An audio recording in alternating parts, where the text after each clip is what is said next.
வாழ்க வையகம், வாழ்க வையகம், வாழ்க வளமுடன். குரு புகழ் வாழ்க, குருவே துணை. வற்றாயிருப்பு, பேராற்றல், பேரறிவு, காலம் எனும் வளங்கள் நான்கும் ஒருங்கிணைந்த பெருவெளியே தெய்வம் என்ற நிலையில் உணர்ந்திருக்கின்ற நாம் அந்த தெய்வ நிலையை வணங்கியும், அந்த தெய்வ நிலையை தான் உணர்ந்தவாறே பிறருக்கு உணர்த்திய உத்தமர் அருட்தந்தை வேதாத்ரி மகரிஷி அவர்களை வணங்கியும், அருட்தந்தையின் வழியிலே உலக சமுதாய சேவா சங்கம் என்று சொல்லக்கூடிய 17 மண்டலங்களும் 420 அறக்கட்டளைகளும் சுமார் 210 அறிவித்திருக்கோயில்களும் கட்டப்பட்டு, மேலும் 347 கிராமங்கள் கிராமிய சேவை திட்டம் துவங்க பெற்று 328 கிராமங்களை சிறப்பாக முடித்தும், சுமார் 2000 மேல் தவ மையங்களை நிர்மாணித்தும், அதில் உலக சமுதாய சேவா சங்கத்தில் 20,000 அறங்காவலர்களை உருவாக்கியும், 18,000 ஞானாசிர பெருமக்களை உருவாக்கியும் இந்த உலக சமுதாய சேவா சங்கத்தை சிறப்பாக நிர்மாணித்து வழிநடத்தி கொண்டிருக்கின்ற நமது ஒப்பற்ற தலைவர் பத்மஸ்ரீ அருள்நிதி SKM மயிலானந்தம் ஐயா அவர்களை வணங்கியும், இந்த இணைய வழியை சிறப்பாக வழிநடத்தி கொண்டு அருட்தந்தையின் தத்துவங்களை பார் முழுவதும் பரப்பிக் கொண்டிருக்கின்ற IT இயக்குனர் பேராசிரியர் கிரிஷ் முரளீஸ்வர் ஐயா மற்றும் கோஆர்டினேட்டர் பேராசிரியர் வீரப்பன் ஐயா உள்ளிட்ட அனைத்து நிர்வாகிகளை வணங்கியும், இந்த ஜூம் இணைப்பில் சிறப்பாக துரிய தவம் இயற்றி வழிநடத்தி கொண்டிருக்கின்ற பேராசிரியர் நாகராணி அம்மா அவர்களை வணங்கியும், இந்த இணைய வழியில் இணைந்து தங்களை மேலும் பட்டை தீட்டுக் கொள்ள வந்திருக்கின்ற இருபால் மனவளக்கலை சொந்தங்களுக்கும் என் பணிவான வணக்கங்களையும் வாழ்த்துக்களையும் கூறி, அந்த இறையோடு ஒன்றி குருவோடு ஒன்றியும் அவர்கள் பொற்பாதங்களை மீண்டும் தொட்டு வணங்கியும், இந்த பாவத்தின் சம்பளம் மற்றும் புண்ணியத்தின் புராணங்கள் என்ற தலைப்பிலே சிந்திக்க இருக்கின்றோம். ஆசான் அருள் தந்தை வேதாத்ரி மகரிஷி அவர்கள் சூக்குமமாக எழுந்து அருளிருந்து சிறப்பாக நடத்தி வைக்க அருள் புரிவாராக என்று அனைவரையும் வாழ்க வளம் என்று வாழ்த்தி நிகழ்ச்சியை துவங்க இருக்கின்றோம். என யான் அறிய வேண்ட இறைவா என் குருவாய் வந்தாய், சென்னியில் சிந்தை வைத்து சீர்தவம் முறையாய் செய்தேன், உன்னையே என்னுள் காட்டி உள் நிறைந்து அறிவாய் நிற்கின்றாய், முன்னை சேர் வினை தூய்மைக்கே முயன்று அறநெறி வாழ்கின்றேனே என்று ஆசான் அருள் தந்தை அவர்கள் இறைவனையே குருவாக பாவித்து அந்த குருவருள் இன்றி திருவருள் இல்லை என்பதை உணர்த்திய உத்தமர் அருள் தந்தை வேதாத்ரி மகரிஷி அவர்கள். அவர்கள் இந்த உலகத்திலே தோன்றியது நமக்கு பெரிய பேருதவியாக இருக்கிறது. ஆசான் அருள் தந்தை வேதாத்ரி மகரிஷி அவர்களை குருவாக பெற்ற நாம் அனைவருமே பாக்கியசாலிகள் என்று நாம் உணரலாம். நிறைவேறாத ஆசைகளை தூய்க்க இந்த ஆன்மா பயணிக்கக்கூடிய ஒரு வாகனம் தான் இந்த உடல். நாம பிறக்கும் போது மூச்சோடு பெயர் இல்லாம பிறக்கிறோம், இறக்கும் போது பெயரோடு மூச்சு இல்லாமல் மறைகிறோம். இதற்கு இடைப்பட்ட ஒரு செயல்முறைதான் வாழ்க்கை என்று பகவான் கிருஷ்ணர் சொல்றார். ஒரு சான்றோர் மொழியும் சொல்லுவாங்க, வாழ்க்கை என்பது பனை மரம் போன்றது, ஏறினா நுங்கு, ஏற முடியலன்னா சங்குன்னு சொல்லுவாங்க. அப்போ இந்த வாழ்க்கை என்று கொள்ளக்கூடிய சாகரத்தை நாம் கடப்பதற்கு இந்த பிறவி எடுத்து வந்திருக்கின்றோம். இந்த பிறவி என்பது பாவத்தின் சம்பளம் ஆகும். பாவி என்னை மறுபடியும் பிறக்க விடாதே, செய்த பாவங்கள் தீரும் முன்னே இறக்க விடாதே என்று சித்தர்கள் பாடுவார்கள். மனித பிறவி எடுத்திருப்பதே பாவத்தின் சம்பளம் தான் என்பதை நாம் தெளிவாக புரிந்து கொள்ள வேண்டும். இந்த பதிவுகளை கழிக்கத்தான் இந்த பிறவி எடுத்திருக்கின்றோம். ஆகவே பிறந்திருக்கின்ற நாம் பதிவுகளை போக்கிக் கொள்வதற்கு இந்த அருட்தந்தை அவர்கள் அருளிருக்கின்ற மனவளக்கலை பேருதவியாக இருக்கும் என்பதை நாம் கண்டிப்பாக புரிந்து கொள்ள வேண்டும். அருட்தந்தை அவர்கள் 2ஆம் நிலை அகத்தாய் வகுப்புல இதற்கென்று பிரத்யேகமாக ஒரு தலைப்பில தத்துவத்தை கொடுக்கிறார். பாவ பதிவுகளும் போக்கு முறைகளும் என்ற தலைப்பிலே. ஆகவே நம்முடைய பாவத்தின் சம்பளம் என்ன, புண்ணியத்தின் புராணங்கள் என்ன என்பதை இதிலே நாம் தெளிவாக புரிந்து கொள்ள வேண்டும். முதலிலே நாம் பாவம் என்றால் என்ன, புண்ணியம் என்றால் என்ன, மனிதன் ஏன் பாவம் செய்கிறான், இந்த கருமையம் என்பது என்ன, எத்தனை விதமான கர்ம நிலைகள் நம் உடலிலே பதிகின்றது, அது எந்தெந்த வகையிலே பதிகின்றது, அந்த விலங்கின பதிவு அப்படின்னு சொன்னா என்ன, பாவத்தினுடைய சம்பளம் அதாவது அடையாளம் என்ன, புண்ணியத்தின் புராணம் என்ன, இந்த பாவ பதிவுகளில் போக்கக்கூடிய வழிமுறைகளை என்ன, இறை வழிபாடு என்பது என்னது, உடலோம்பல் என்பது என்ன, செயல் விளைவு தத்துவம் என்பது என்ன என்பதை அருட்தந்தை அவர்கள் நமக்கு தெளிவாக கூறுகிறார்கள். இந்த உபதலைப்புகளிலே நாம் இன்றைய சிந்தனையை சிந்திக்க இருக்கிறோம். பாவம் நம்முடைய பேராசிரியர் எடுத்தவுடனே கவி சொல்லியிருக்கிறார்கள். ஞானக்களஞ்சியம் கவித்திலே 1297வது கவி. எண்ணம் சொல் செயல் என்ற மூன்றினாலும் எவர்க்கெனினும் தனக்கெனினும் இன்றோ பின்னோ மண்ணுலகில் உணர்ச்சிக்கோ கற்பனைக்கோ மாசு எனும் துன்பம் எழா வகையினோடு உண்மையில் இன்பம் விளைவித்துக் கொண்டு உலக இயல்போடு ஒட்டி வாழும் செய்கையே புண்ணியமாம். இதற்கு முரணானவை எல்லாம் புத்திமிக்கோர் பாவம் என விளங்கிக் கொள்வார். அருட்தந்தையினுடைய கவிகள் அத்தனையுமே சுலபமாக புரிந்து கொள்ளக்கூடிய வகையிலே எழுதப்பெற்ற கவி. அதற்கு தெளிவுரையே தேவையில்லை. சித்தர்கள் பாஷை என்றது பரிபாஷையில இருக்கும். அதை படிக்கும் போது பலவிதமான அர்த்தங்களை கொடுக்கும். ஆசான் அருட்தந்தை அவர்கள் அருளை இருக்கின்ற இந்த கவிகள் நமக்கு சும்மா 8வது வகுப்பு படித்திருந்தாலே கூட போதும், அதை சுலபமாக நாம் அதை புரிந்து கொள்ளக்கூடிய வகையிலே அருட்தந்தை நமக்கு அருளிருக்கின்றார் என்றால் உண்மையிலேயே அருட்தந்தையை உருவாக பெற்ற நாம் அனைவருமே பாக்கியசாலி.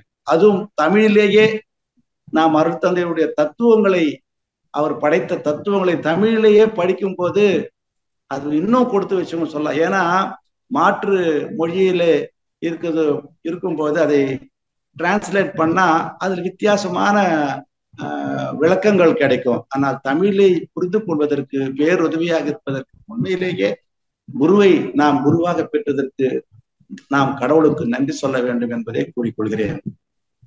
அப்போ பாவம் என்ன, எண்ணம் சொல் செயல், இந்த 3 தான் மனிதனுடைய தொழில். எண்ணம் அப்படின்னு சொன்னா இந்த மனமானது ஒரு பொருளோடோ ஒரு நிகழ்வோடோ தொடர்பு கொண்டு ஏற்கனவே பெற்ற அனுபவத்தோடு ஒப்பிட்டு கணிக்கிறது. இந்த ஒப்பிட்டு கணிக்கக்கூடியது கால தூர பருமன் வேகத்துக்கு அது உட்பட்டது. அப்படி ஒப்பிட்டு கணிக்கும் போதே ஏற்படக்கூடிய செயல்தான் எண்ணம் அப்படின்னு சொல்றாங்க. அப்ப அந்த எண்ணம் தான் வார்த்தைகளா வருவது, இந்த வார்த்தைகள் தான் செயல்களாக வருவது. ஆகவே எண்ணத்தாலையும் சொல்லாலையும் செயலாலையும் நமக்கோ பிறருக்கோ இன்றைக்கோ பிரிதரும் வரும் நாட்களிலோ யாருக்கும் துன்பம் செய்யாமல் இருக்கக்கூடிய ஒரு செயல்கள் தான் புண்ணியம் என்று சொல்கிறார்கள் அருட்தந்தை அவர்கள். இதற்கு அப்படியே ஆப்போசிட்டா நாம முரணா செஞ்சோம்னா அது பாவம் கருமையம் கலங்கப்பட்டு பாவ பதிவுகளை கூட்டி நாம் பிறவி தொடர் ஏற்படுவதற்கு அந்த பாவங்கள் நமக்கு துணையாக இருக்கிறது. ஆகவே அந்த எண்ணம் சொல் செயல் என்ற 3னாலும் நாம் நினைக்கக்கூடிய எண்ணங்கள் சரி, செய்யக்கூடிய செயல்கள் சரி, சொல்லக்கூடிய வார்த்தைகளும் சரி, யாருக்கும் துன்பம் இல்லாத வகையிலே அந்த புண்ணிய காரியங்களிலே ஈடுபட வேண்டும் என்பதுதான் அருட்தந்தையினுடைய இந்த கருத்து. ஆகவே இந்த நிறைவேறாத ஆசைகள் நிறைய இருந்ததுன்னு சொன்னா இந்த ஆன்மா வேற வேற உடல் எடுத்து போகும். ஒரு ஆன்மா பியூரிஃபை ஆகணும் அப்படின்னு சொன்னா, தூய்மை அடையணும்னு சொன்னா இட் நீட் 10 lakhs பாடி. அப்ப நிறைவேறாத ஆசைகளின் தொகுப்பு நம்ம கிட்ட அதிகமா இருக்க இருக்க இருக்க இந்த ஆன்மா வேறொரு உடலை வாகனமாக பயன்படுத்தி பிறவி தொடர்ந்து கொண்டே செல்கிறது என்பதை நாம் தெளிவாக உணர்ந்து கொள்ள வேண்டும். அப்போ இப்பிறவிலேயே நாம் ஏற்படக்கூடிய துன்பத்தை போக்கிக் கொள்ள வேண்டும். இந்த பிறவிலே நமக்கு ஒரு துன்பம் வருகிறது என்றால் அந்த துன்பத்தை நாம் அனுபவித்தே தீர்க்க வேண்டியது நமது தலைமைய கடமை. இந்த பிறவிலே அந்த துன்பத்தை நாம தூக்கலன்னு சொன்னா அடுத்த பிறவிலே இதைவிட பெரிய துன்பமாக வரும் என்பதை உணர்ந்து நாம் சந்தோஷமாக ஏற்றிக்கொள்வதுதான் சிறப்பு. அந்த பாவ பதிவுகளை போக்கிக் கொள்ளணும். அப்போ மனுஷன் ஏன் பாவம் செய்யறான் அப்படின்னு நமக்கு ஒரு கேள்வி எழுகிறது. ஆதியனும் பரம்பொருள் மெய் எழுச்சி பெற்றது. ஏன் என்று எழுச்சி பெற்றது என்றால் அழுத்தம் என்று முந்த ஆற்றல் ஒன்றை கொண்டே அது எழுச்சி பெற்றது. எழுச்சி பெற்று இறை துகளாகி விண்களாகி பேரணுக்களாகி இந்த பிரபஞ்சமாக பரிணமித்து இந்த பிரபஞ்சத்திலே நெருப்பு, காற்று, நீர் என்று தன்மாற்றம் அடைந்து நிலமாகவும் பிறகு நிலத்திலே ஓரறிவு, இரண்டறிவு, மூன்றறிவு, நான்கறிவு, ஐயறிவு என்று 80 லட்சம் வகையான ஜீவராசிகளாக பரிணமித்து அதிலே இருந்து இந்த பிரபஞ்சம் என்று சொல்லக்கூடிய நந்தவனத்திலே இறுதியாக தோன்றிய மனித மலர்தான் இறைவனுடைய தன்மாற்றம் என்பதை புரிந்து கொள்ள வேண்டும். இறைவன் எடுத்தவுடனே மனிதனாக வரவில்லை. எப்படி கடலிலே இருக்கக்கூடிய நீர் வெயிலினால் ஆவியாகி பிறகு மேகமாகி பிறகு மழையாகி பொழிகிறது. மழையாக பொழியும் போது அது எந்த தன்மை வாய்ந்த நீரில் நிலத்தில் பொழிகிறதோ அந்த தன்மைக்கேற்ற குணத்தை அந்த நீர் பெறுகிறது.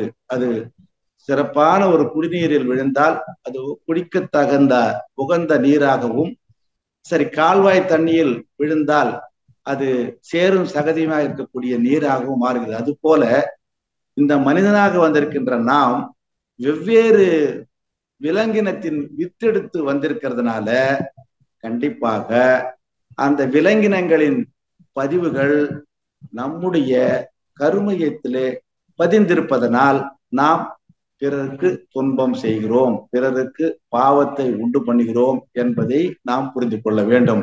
அப்படி மனிதனாக வந்திருக்கின்ற நாம் நம்மை தூய்மைப்படுத்திக் கொண்டு கருமையத்தை படுத்திக் கொள்வதற்கு தான் தெய்வம் 6வது அறிவு என்னும் சிறப்பை மனிதனிடம் கொடுத்திருக்கிறது. இது தெய்வத்துக்குண்டான ஒரு சுயநலம் என்று கூட சொல்லலாம். அந்த 6வது அறிவை கொண்டு நாம் தெய்வத்தை உணர்ந்து எண்ணம் சொல் செயலால யாருக்கும் துன்பம் செய்யாத அறவாழ்க்கை வாழ வேண்டும் என்பதுதான் இறைநிலையினுடைய நோக்கம். ஆகவே மனித இனமாக பரிணமித்திருக்கின்ற நாம் நம்முடைய வாழ்க்கையிலே உள்ளதை உணர்ந்து அல்லதை தவிர்த்து நல்லதை செய்திருந்தால் கண்டிப்பாக நாம் புண்ணியத்தின் புராணங்களாக வாழ முடியும். அப்போ பாவம் செய்யும் போது நமக்கு உடலிலே நோய், உள்ளத்திலே களங்கம், மனதிலே குழப்பம், வாழ்க்கையிலே சிக்கல்கள் என்று சொல்லக்கூடிய சம்பளமாக நமக்கு கிடைக்கிறது.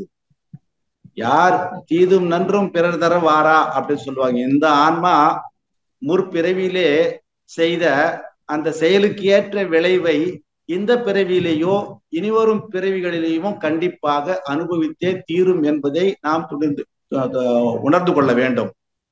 இப்படி ஆன்மா பிற்பிறவியிலே முன்பிறவியிலே சிறப்பான செயல்களை செய்து இன்றைய நாள் வாழக்கூடிய வாழ்க்கை சிறப்பான வாழ்க்கையாக இருந்தால் இந்த ஆன்மா முற்பிறவியிலே நல்லதை செய்திருக்கிறது என்று அர்த்தம். இப்பிறவியிலே இன்ற சனக்ஸிலே நாம துன்பத்தை அடைந்து கொண்டிருக்கிறோமே என்றால் ஏற்கனவே செய்த அந்த செயலின் விளைவை தான் இன்று நாம் அறுவடை செய்கிறோம் என்பதை புரிந்து கொள்ள வேண்டும். ஆகவே இப்பிறவியிலே நாம் துன்பத்தை அனுபவித்தாலும் விழிப்பு நிலையோடு இருந்து நாம அதிலிருந்து விடுபட்டு ஏற்கனவே கலங்கப்பட்டிருக்கின்ற அந்த கருமையத்தை தூய்மை செய்யணும். அப்போ கருமையம் என்றால் என்ன என்பதை நமக்கு மகரிஷி சிறப்பா சொல்றார். எந்த ஒன்று சுழன்றாலும் கெட்டி பொருள் மையத்தை நோக்கியும் லேசானவை விளிம்பை நோக்கியும் தள்ளப்படும் என்பது ஒரு விஞ்ஞான நியதி. அந்த வகையிலே உடலிலே கோடான கோடி உயிர் துகள்கள் சுழன்று வருகின்றன. உடலிலே அந்த உயிர் துகள்கள் சுழன்று வரும்போது அந்த உயிர் துகள்களிலே இருக்கக்கூடிய இறை துகளின் கரைசலினாலே ஜீவகாந்தம் உற்பத்தி ஆகிறது. அந்த ஜீவகாந்தம் உச்சி முதல் உள்ளங்கால் வரை சுழன்று ஓடிக்கொண்டிருக்கிறது. மேலும் ஜீவவித்து குழம்பு என்று சொல்லக்கூடிய விந்துநாத திரவம் நம்ம உடம்பிலே எங்கெல்லாம் எலும்புகள் இருக்கிறதோ அதுல மஜ்ஜையாக இருக்கிறது. அதுல இருந்து உற்பத்தி ஆகக்கூடிய விந்துநாத திரவம் திணிவாக இருக்கக்கூடிய இடம் அதுக்கென்று ஒரு மையத்தை அமைத்துக் கொள்கிறது. ஆகவே ஜீவவித்து குழம்பின் திணிவு மையம், உயிர் சக்தியின் திணிவு மையம், ஜீவகாந்தத்தின் திணிவு மையம் மூன்றும் இணைந்ததே கருமையம் என்று அருட்தந்தை நமக்கு தெளிவாக கூறுகிறார். இந்த கருமையம் என்பது ஊசி முனை அளவுதான் இருக்கும். அதுல கோடான கோடி பதிவுகள் இருக்கும். அதற்கு நோ ஜிகாபைட் மெகாபைட் அப்படின்னு சொல்லுவாங்க இல்லையா, சிப்புன்னு சொல்லுவாங்க இல்லையா, அந்த சிப்பு போன்றதுதான். ஆனால் அதுல அளவிட முடியாத அளவுக்கு பதிவுகள் பதிவு செய்வதற்குண்டான இட வசதி உண்டு. ஆகவே இப்பேற்பட்ட கருமையம் ஒவ்வொரு உயிரினத்திலேயும் இருக்கிறது. உடலை நெடுக்காகவும் குறுக்காகவும் பிரித்தால் மையப்புள்ளி எதுவோ அதுதான் மூலாதாரம் என்று சொல்வார்கள் வடமொழியிலே. தமிழிலே கருமையம் என்று சொல்வார்கள். ஆங்கிலத்திலே ஜெனட்டிக் சென்டர் அப்படின்னு சொல்லுவாங்க. இந்த கருமையத்திலே தான் அத்தனையும் பதிகிறது. அப்ப என்னென்ன பதிகிறது? 3 விதமான பதிவுகள் கருமையத்திலே. 2 பதிவுகள் பதிகிறது. ஒன்று சஞ்சித கர்மம், இரண்டாவது பிராரப்த கர்மம் அப்படின்னு சொல்லுவாங்க. சஞ்சித கர்மம் அப்படின்ற வடமொழி வார்த்தையை தமிழிலே மகரிஷி அவர்கள் முன்வினை அப்படின்னு சொல்றாங்க. முன்னோர்கள் செய்த வினை பதிவுகள் வித்தில் உண்டு. மூளையிலே உன் செயலின் பதிவு அனைத்தும் உண்டு. பின்னே நீ செய் வினைக்கு புலனைந்தும் இயங்கி பெற்ற பழக்க பதிவு உண்டு. இம்மூன்றும் உன்னை நீ உள்ளுணரும் அகத்தவத்தை ஆற்றி ஒவ்வொன்றாய் பழிப்பதிவை அகற்றி வர வேண்டும். ஒவ்வொன்றாய் பழிப்பதிவை அகற்றி வர வேண்டும். தன்னில் பதிவான வினைப்பதிவுகளை மாற்ற தணிக்க பொருள் செல்வாக்கு பயன் ஆகாதுணர் வீர் என்று ஒரு கவியிலே அழகா சொல்றார். முன்னோர் செய்த பதிவு கண்டிப்பாக நம்ம வித்திலே தரப்பதிவாக அமைகிறது. அப்ப அது சஞ்சித கர்மம், முன்வினை அப்படின்னு சொல்றாங்க. அப்புறம் தன்வினை என்று சொல்லக்கூடிய பிராரப்த கர்மம். பிராரப்த கர்மம் என்றது 3 வயதிலிருந்து இன்றைய இந்த க்ஷணம் வரை செய்யக்கூடிய அத்துணை செயல்பாடுகளும் தன்வினை என்று சொல்லப்படுகிறது. இந்த 3 வயதுக்கு மேலிருந்து நம் எண்ணம் சொல் செயலால என்னென்ன நினைச்சோமோ, என்னென்ன பேசினோமோ, என்னென்ன செயல் செய்தோமோ அத்துணையும் பதிகிறது கருமையத்திலே. பெரும்பாலும் கருமையத்திலே பதிந்திருக்கக்கூடிய பதிவுகள் சஞ்சித கர்மமும் பிராரப்த கர்மமும் தான். ஆனால் 3வதாக ஒரு கர்ம வினை இருக்கிறது, காமிய கர்மம். இந்த ஆன்மா இச்சைப்பட்டு அதன் மூலமாக எண்ணம் சொல் செயலால செய்யக்கூடிய செயல்களினால் உண்டாகக்கூடிய பதிவு. அதுதான் ஒரு மனிதனின் அறிவாட்சி திறன் சொல்லுவாங்க, பர்சனாலிட்டின்னு சொல்லுவாங்க. அதாவது சஞ்சிதமும் பிராரப்தமும் இணைந்து ஒரு எண்ணத்தையோ ஒரு செயலையோ ஒரு சொல்லையோ செய்ய செய்தன்னு சொன்னா அது பேருதான் காமிய கர்மம் அப்படின்னு சொல்லுவாங்க. காமிய கர்மம் என்பது நாம் அடுத்த க்ஷணம் முதல் நாம் செய்யக்கூடிய செயல்பாடுகள் அத்தனையுமே காமிய கர்மம். ஆன்மா காமியம் என்றால் இச்சைப்பட்டு அதன் மூலமாக செய்யக்கூடிய செயல்பாடுகள், அதன் மூலமாக பேசக்கூடிய சொற்கள், அதன் மூலமாக எண்ணக்கூடிய எண்ணங்கள். இப்படி இந்த பிராரப்தமும் சஞ்சிதமும் பிராரப்தமும் இணைந்து அதன் மூலம் செய்யக்கூடிய ஒரு செயல்பாடு தான் காமிய கர்மம் என்று சொல்கிறார்கள். ஆகவே சஞ்சித கர்மம் பிராரப்த கர்மம் இணைந்து காமிய கர்மம் சேர்ந்து கருமையத்திலே பதிகிறது என்பதை தெளிவாக நாம் புரிந்து கொள்ள வேண்டும். இப்ப இந்த பாவத்தின் சம்பளம் அப்படின்னா, பாவத்தின் சம்பளம் நமக்கு மகரிஷி சொல்றார். பாவ பதிவுகளின் அடையாளம் உடலிலே நோய், உள்ளத்திலே களங்கம், மனதிலே குழப்பம், வாழ்க்கையிலே சிக்கல்கள். இவைதான் ஒவ்வொரு மனிதனுடைய பாவ பதிவுகளுடைய அடையாளம். எத்தனையோ பேர் நாம் பிறந்திருக்கிறோம், 99% நாம உடலிலே நோய் இருக்கிறவங்க, உள்ளத்திலே களங்கம் இருக்கிறவங்க, மனசுலே குழப்பம் இருக்கிறவங்க, வாழ்க்கையிலே சிக்கல்கள் இல்லாதவர்கள் யாருமே கிடையாது. அப்ப நாம என்ன பண்ணணும்? அதுக்குதான் மகரிஷி அவர்கள் நமக்கு இந்த பாவ புண்ணிய கணக்குகளை தீர்ப்பதற்காக வடிவமைத்திருக்கின்ற பயிற்சிகள், உடல் பயிற்சி, உடல் நலத்திற்கு உடற்பயிற்சி, மன உயிர் வளத்திற்கு காயகல்ப பயிற்சி, மனம் அமைதியாக இருப்பதற்கு அகத்தவம், நல்ல பர்சனாலிட்டியை டெவலப் பண்றதுக்கு, குணங்களை பெருக்கிக் கொள்வதற்கு அகத்தாய்வு எனும் தற்சோதனை பயிற்சி. இதையெல்லாம் தாண்டி நான் யாரு, எனக்குள்ள இருக்கக்கூடிய இறைவன் என்பது என்ன, அதை உணர்ந்து கொண்டு பிறருக்கு நாம் எப்படி இறைத்தன்மையோடு அன்பும் கருணையாய் வாழணும் என்ற ஒரு நிலைப்பாட்டினை உயர்த்தக்கூடிய வகையிலே பிரம்மஞான பயிற்சி என்று சொல்லக்கூடிய பயிற்சிகளை அருட்தந்தை வேதாத்ரி மகரிஷி அவர்கள் நமக்கு இந்த மனவள கையில கொடுத்திருக்கிறார். அப்பேற்பட்ட குருவை நாம் குருவாக பெற்றவங்க அனைவருமே பாக்கியசாலிகள் என்று சொல்லலாம். நம் குருவை போன்ற குரு எங்குமே கிடையாது. ஏனென்றால் ஆசான் அருட்தந்தை அவர்கள் சொல்லால் மட்டும் நம்பாதே, சுயமாய் சிந்தித்தே தெளிவாய் சொல்றார். எதையுமே நமக்கு ஆர்டர் போடல. அவர் என்ன சொல்றாரு?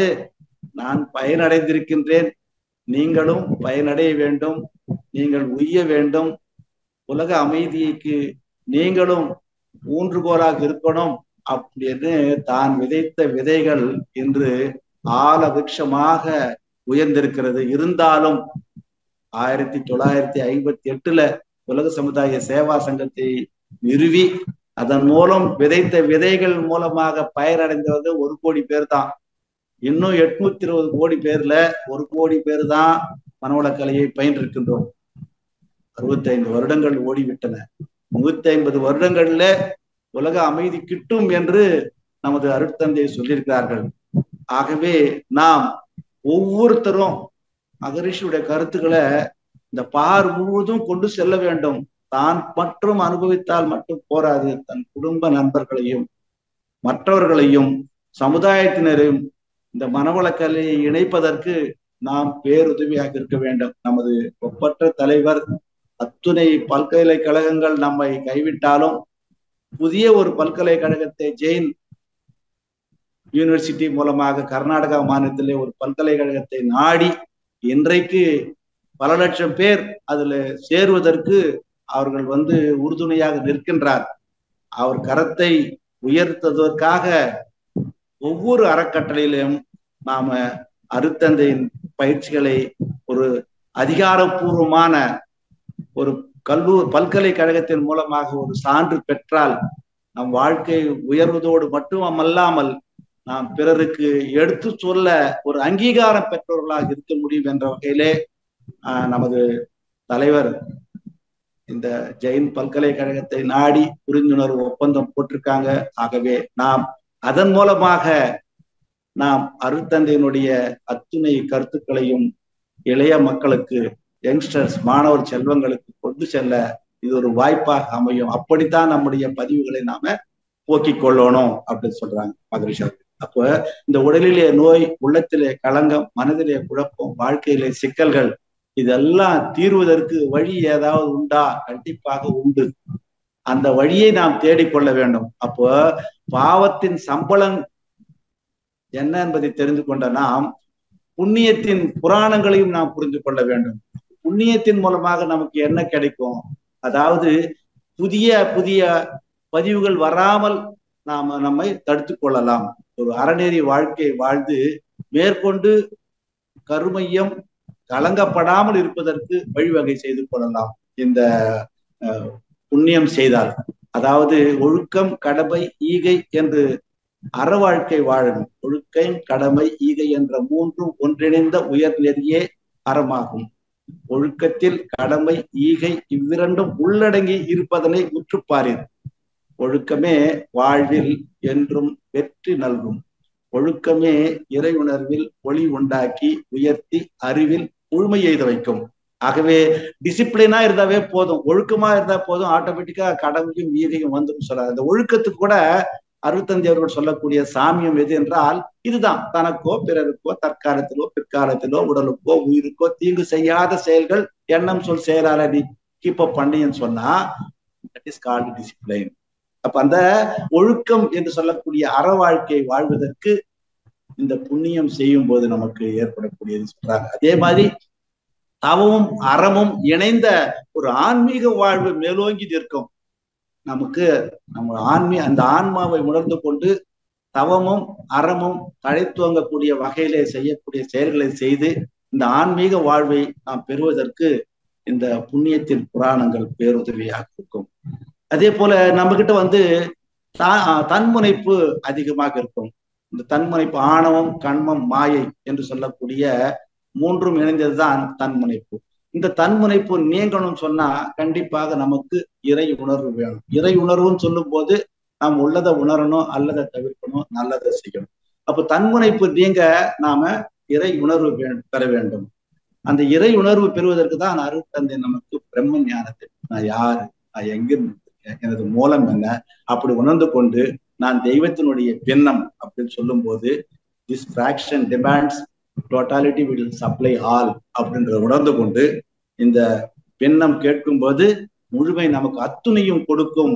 எதுவா இருந்தாலும் செய்யக்கூடிய செயலுக்கு தக்க வகையில நமக்கு கொடுக்கும் என்பதை உணர்ந்து கொள்ளும் போது நாம் ஆன்மீக வாழ்வதற்கு இந்த பேருதவியாக இருக்கும். இறை உணர்வு பெறும் பொழுது கண்டிப்பாக நம்மிடையே ஆணவம், கண்மம், மாயை என்று சொல்லக்கூடிய அந்த மும்மலங்கள் நமக்கு நீங்கிவிடும். அதனால்தான் மகரிஷி அவர்கள் இறைநிலையோடு எண்ணத்தை கலக்க விட்டு ஏற்படும் ஓர் அமைதியில் விழிப்பாய் நிற்க நிறைநிலையே தானாய் உணர்வதாகும். நித்தம் நித்தம் உயிர் உடலில் இயங்கு மட்டும் உறைந்து உறைந்து இந்நிலையில் பழகிக்கொள்ள உலக இன்பங்களில் அளவு கிட்டும். கரை நீங்கி அறிவு மெய்ப்பொருளாய் நிற்கின்றார். கரைன்னா இந்த ஆணவம், கண்மம், மாயை சொல்லக்கூடிய மும்மலங்கள் நம்ம கிட்ட இருந்து எராடிகேட் ஆயிட்டு நாம மெய்ப்பொருளாயே நாம பிறருக்கு உணர்த்தலாம். அந்த மெய்ப்பொருள் தன்மை நம்மிடையே நாம் உணரும் போது அந்த தெய்வத்தின் தன்மையான அன்பும் கருணையாய் இருக்கக்கூடியது எப்படி என்பதை உணர்ந்து கொண்டால் நான் எனது வாழ்நாளில் யாருடைய உடலுக்கும் மனதிற்கும் துன்பம் தரமாட்டேன், துன்பப்படுவோருக்கு என்னால் முடிந்த உதவிகளை செய்வேன் என்ற அந்த சங்கல்பத்தை நாம், அந்த இரண்டொழுக்க பண்பாட்டை நாம் நம்முடைய லைஃப் லாங் கீப் அப் பண்றதுக்கு பேருதவியாக இருக்கும் இறை உணர்வு என்பதை புரிந்து கொள்ள வேண்டும். அதே மாதிரி இந்த புண்ணியம் செய்வதனால அவங்க என்ன பண்ணுவாங்கன்னா புகழுக்கு மயங்க மாட்டார். புரியுதா? செயல் செய்து அதன் மூலமாக புகழ் அடைய வேண்டும் என்று எண்ண மாட்டார்கள். அவர்கள் எந்த ஒரு சிறப்பான செயல் செய்தால் புகழ் தானாக வருமோ அந்த செயலை மட்டுமே செய்வார்கள். புகழுக்காக செயல் செய்ய வேண்டிய எண்ணம் வரவே வராது. ஒரு கதை சொல்லுவாங்க.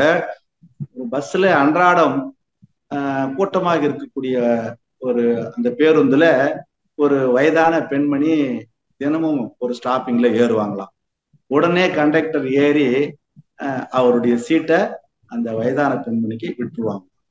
இப்படி பல நாட்களாக நடக்கும்போது அந்த பேருந்துல இருக்கக்கூடிய பயணிகள் எல்லாரும் கண்டக்டரை பெருமையா நினைப்பாங்க. பரவாயில்ல, நிறைய கண்டக்டருங்க அந்த இடத்தையே விட மாட்டாங்க, இவர் தினமும் வரக்கூடிய அந்த பாட்டிக்கு அவருடைய இடத்தை விடுறாரு, ஒரு அருமையான மனுஷன், நல்ல ஆன்மா இப்படின்னு சொல்றத அந்த பஸ் டிரைவர் கேக்குறாரு. என்னடா இது, 2 பேரும் அரசு ஊழியர்கள், இந்த பஸ்ல நான் எவ்வளவு கஷ்டப்பட்டு ஓட்டுறேன், என்னை பத்தி யாரும் சொல்ல மாட்டேன்றாங்க, அவர் என்னமோ இடத்த கொடுத்துட்டாராம், அதுக்காக அவரை புகழ்ந்து எப்பொழுதும் புகழ் பாடலே என் காதுக்கு ஒலித்து கொண்டிருக்கிறது அப்படின்னு சொல்லி ஃபீல் பண்றாராம். இந்த மேல விடக்கூடாது, நாளைக்கு பாரு என்ன பண்றேன்னு சொல்லிட்டு இந்த பாட்டி பின்னாடி ஏறத நிறுத்த சொல்லிட்டு முன்னாடி வா பாட்டி அப்படின்னு சொல்லிட்டு, வாங்க அவர் தான் உனக்கு சீட்டு கொடுப்பாரா, நான் கொடுக்குறேன் பாரு, வாங்க உட்கார சொல்லிட்டு அவர் ஓட்டுற சீட்டை விட்டுட்டு இவரு அந்த பாட்டிய அவர் சீட்ல உட்கார வைக்கிறார். உடனே பயணிகள் எல்லாரும், என்னங்க அறிவு இருக்கு அவனுக்கு, உங்களுடைய சீட்டை அவனுக்கு கொடுத்துட்டு எப்படியா நீ பஸ்ஸை ஓட்டுவ, ஏதாவது விபத்து தான் நடக்கும் அப்படின்னு சுட்டுறாங்க. ஆகவே புகழுக்காக நாம் வீம்பா செயல் செய்து அதன் மூலமாக துன்பத்தை அடையக்கூடிய நிலை பாவத்தின் சம்பளமாக இருக்கும். அப்படி புகழுக்காக செய்யாமல் செயல் செய்து நற்காரியங்கள் செய்து அதன் மூலம் எந்தவித பிரதிபலனும் எதிர்பார்க்காமல் செய்யக்கூடிய நிஷ்காமிய கர்மத்தை செய்யக்கூடிய ஒரு தகைமை புண்ணியத்தின் புராணமாக இருக்கும் என்பதை நாம் புரிந்து கொள்ள வேண்டும். அதே மாதிரி புண்ணியத்தின் மூலமாக தரித்திர புத்தி இருக்காது. தரித்திர புத்தி வேறு, தரித்திரனாக இருப்பது வேறு. சுக்கி சிவம் ஐயா ஒரு கதை சொல்லுவார். தரித்திரன் வேறு, தரித்திர புத்தி வேறுன்னு சொல்லுவாங்க. கும்பகோணத்துல ஒரு பெரியவரு தன்னுடைய வெத்தலை பெட்டி சேவையில அடுக்கி வச்சிருப்பாராம். என்னது? வெத்தலை அடுக்கி வச்சுட்டு அதுல தினமும் ஒரு 3 வேளை போடுவோம். 3 வேளை போடும்போது காலையில எழுந்து பார்க்கும்போது அதுல அழுகிய வெத்தலை இருக்குமா, மீதி எல்லாம் நல்ல வெத்தலை. அழுகிய வெத்தலை மட்டும் இது தனியா எடுத்துட்டு மீதி எல்லாம் அழுகி போகக்கூடாது, நல்ல வெத்தலைய மத்தியானம் போட்டுக்கலாம் அப்படின்னு சொல்லிட்டு இன்னை பொழுது காலையில அழுகிய வெத்தலையை போடும். திரும்ப மத்தியானம் வரும்போது மறுபடியும் 2 வெத்தலை அழுகி போயிருக்குமா. திரும்ப இரவு வரும்போது 2 வெத்தலை அழுகி இருக்குமா. இப்படி வாழ்க்கை ஃபுல்லா அவரு அழுகிய வெத்தலையே போட ஆரம்பிச்சாராம். அப்படி போட ஆரம்பிச்ச பிறகு ஒரு நாள் அவர் இயற்கை எழுத வேண்டிய நிர்பந்தம், இறந்துட்டார். இறந்த பிறகு எல்லோரும் அந்த பிணத்துக்கு வாயை மூடுவதற்காக வெத்தலையை நசுக்கி வைப்பாங்க.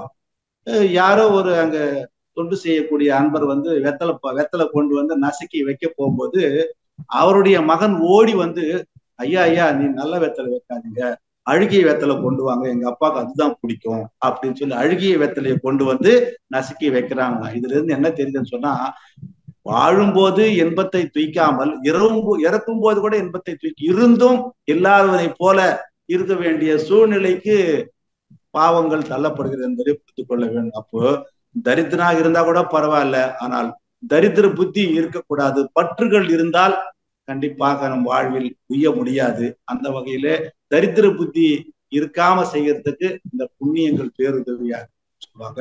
அதே போல நுண்மான் நுழைப்புலன் அறிவு புண்ணியத்தின் புராணமாக விளங்கக்கூடியது. நுண்மான் நுழைப்புலன் அறிவுன்னு சொன்னா, நுண் என்றால் மிகவும் நுண்ணியக்கு கூறான அந்த விண், அந்த very very small size energy particle சொல்லுவாங்க. அப்பேற்பட்ட நுண்ணிய அறிவு. மான் என்றால் மிகவும் விரிந்த அறிவு, மிகவும் விரிந்து இயங்கக்கூடிய தன்மை, மனசு விரிந்து இயங்கக்கூடிய தன்மை. நாம சுத்தவெளி வரலும் நம்மளுடைய வியாபகம் பண்றோம். 6வது அறிவு படைத்த மனிதர்களுக்கு மட்டுமே அந்த வாய்ப்பு கிடைத்திருக்கிறது. ஐயறிவு ஜீவராசிகளுக்கு மனம் விரியக்கூடிய தன்மை கிடையாது. அதனால மான் என்றால் விரிந்து இயங்கக்கூடியது. நுழைப்புலன் அப்படின்னு சொன்னோம்னா எங்கும் எதிலும் ஊடுருவி பாயக்கூடியது, எங்கும் எதிலும் ஊடுருவி பாயக்கூடிய பெனட்ரேட்டிவ் சொல்லுவாங்க. ஊடுருவி புலன்கள் ஊடுருவி பாயக்கூடிய ஒரு நிலை அறிவு. அடுத்தது அறிவு என்றால் ஞானம். அப்ப எதையும் கூர்ந்து ஆராய்ந்து என்னது செய்தால் என்னது விளையும் என்ற திரிகால ஞானம் பெறுவதற்கு இந்த நுண்மான் நுழைப்புலன் அறிவு பேருதவியாக இருக்கும் என்பதை கூறிதான் நுண்மான் நுழைப்புலன் அறிவு இந்த புண்ணியத்தின் புராணமாக நமக்கு கிடைக்கிறது என்பதை கூறணும். கடைசியா மாண்புடைய மனிதனாக வாழலாம். புண்ணியங்கள் செய்வதனால பலரும் தெய்வத்திற்கு கம்பேரா நம்மள இணையாக பாவித்து, நீங்கள் என் வாழ்க்கையிலே கடவுள் போல வந்து காப்பாத்துனீங்க அப்படின்னு சொல்லி, நீங்கள் மனுஷன் இல்லையே, நீங்க சாதாரண மனிதர் கிடையாது, எங்களை காக்க வந்த தெய்வம் அப்படின்னு சொல்லுவாங்க பாருங்க. அதுதான் மாண்பு மிக்க மனிதராக வாழக்கூடிய தகைமையை பெருக்குவது எது என்றால் நாம் செய்யக்கூடிய புண்ணிய காரியங்கள் தான் என்பதை தெளிவாக புரிந்து கொள்ள வேண்டும். பாவத்தின் சம்பளம் உடலிலே நோய், உள்ளத்திலே களங்கம், மனதிலே குழப்பம், வாழ்க்கையிலே சிக்கல்கள். அதே போல புண்ணியத்தின் புராணங்கள் இப்படி வரிசைப்படுத்தி கூறியதை நாம் நினைவில் கொண்டு வாழ வேண்டும் என்பதை அழகாக மகரிஷி அவர்கள் நமக்கு பாவ பதிவுகள் போக்கும் வழிகள் என்ற முறையிலே தத்துவத்தில் நமக்கு தெளிவாக கூறுகிறார்கள். அதே போல இந்த பாவ பதிவுகளை நாம எப்படிதான் ஏதோ வித்து எடுத்து வந்துடுத்தோம், நாம் செய்த தவறு ஒன்றும் கிடையாது, தாத்தா சுகர் எனக்கு வந்துருச்சு, அது என்னுடைய பங்கு எதுவும் இல்லை, ஆனால் அது எப்படி நான் போக்கி கொள்ளணும் அப்படின்றத ஒரு கருத்து நமக்கு தெரியணும் இல்லையா? எதுவுமே ஒன்று செயல் செய்தால் அதுக்கு தீர்வு என்று உண்டு. அப்பேற்பட்ட தீர்வுகளை நமக்கு மகரிஷி அவர்கள் கொடுக்கிறாரு. இந்த பாவ பதிவுகளை போக்குறதுக்கு 3 விதமான தீர்வுகளை கொடுக்கிறாரு. ஒன்று பிராய சித்தம், 2வது மேல் பதிவு, 3வது உணர்ந்து திருந்துதல், அடியோட தேய்த்தல் சொல்லுவாங்க. அப்படியே தேய்த்து ஒழிக்கிறது, திருத்துதல். இப்படி பிராயச்சித்தம் தேடுறது அப்படின்னு சொன்னா என்னது? பசி இல்லாம வயிற்றுல ட்ரபுளா இருக்குது, பசி எடுக்கல, அதனால நாம சாயந்தரமா இன்னொரு முறை 3வது வேளை சாப்பிட்றத ஸ்கிப் பண்ணிடலாம் அப்படின்னு நினைக்கிறோம் பாருங்க.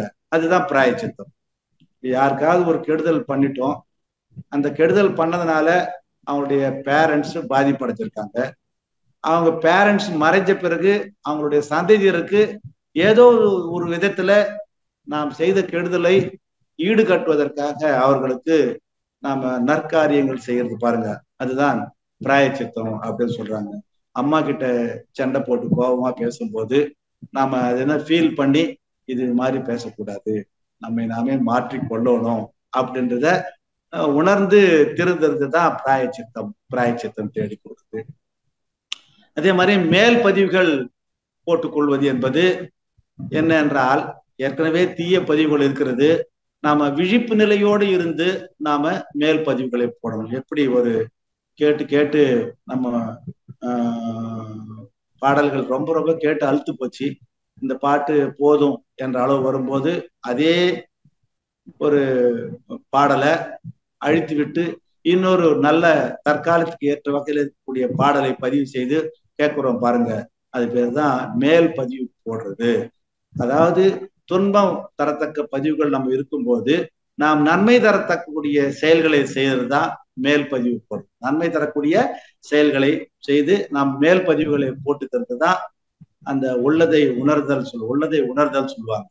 அப்போ துன்பமே செய்யாத செயல்களை நாம் செய்யணும் அப்படின்றது தான் அல்லதை தவிர்த்தல்.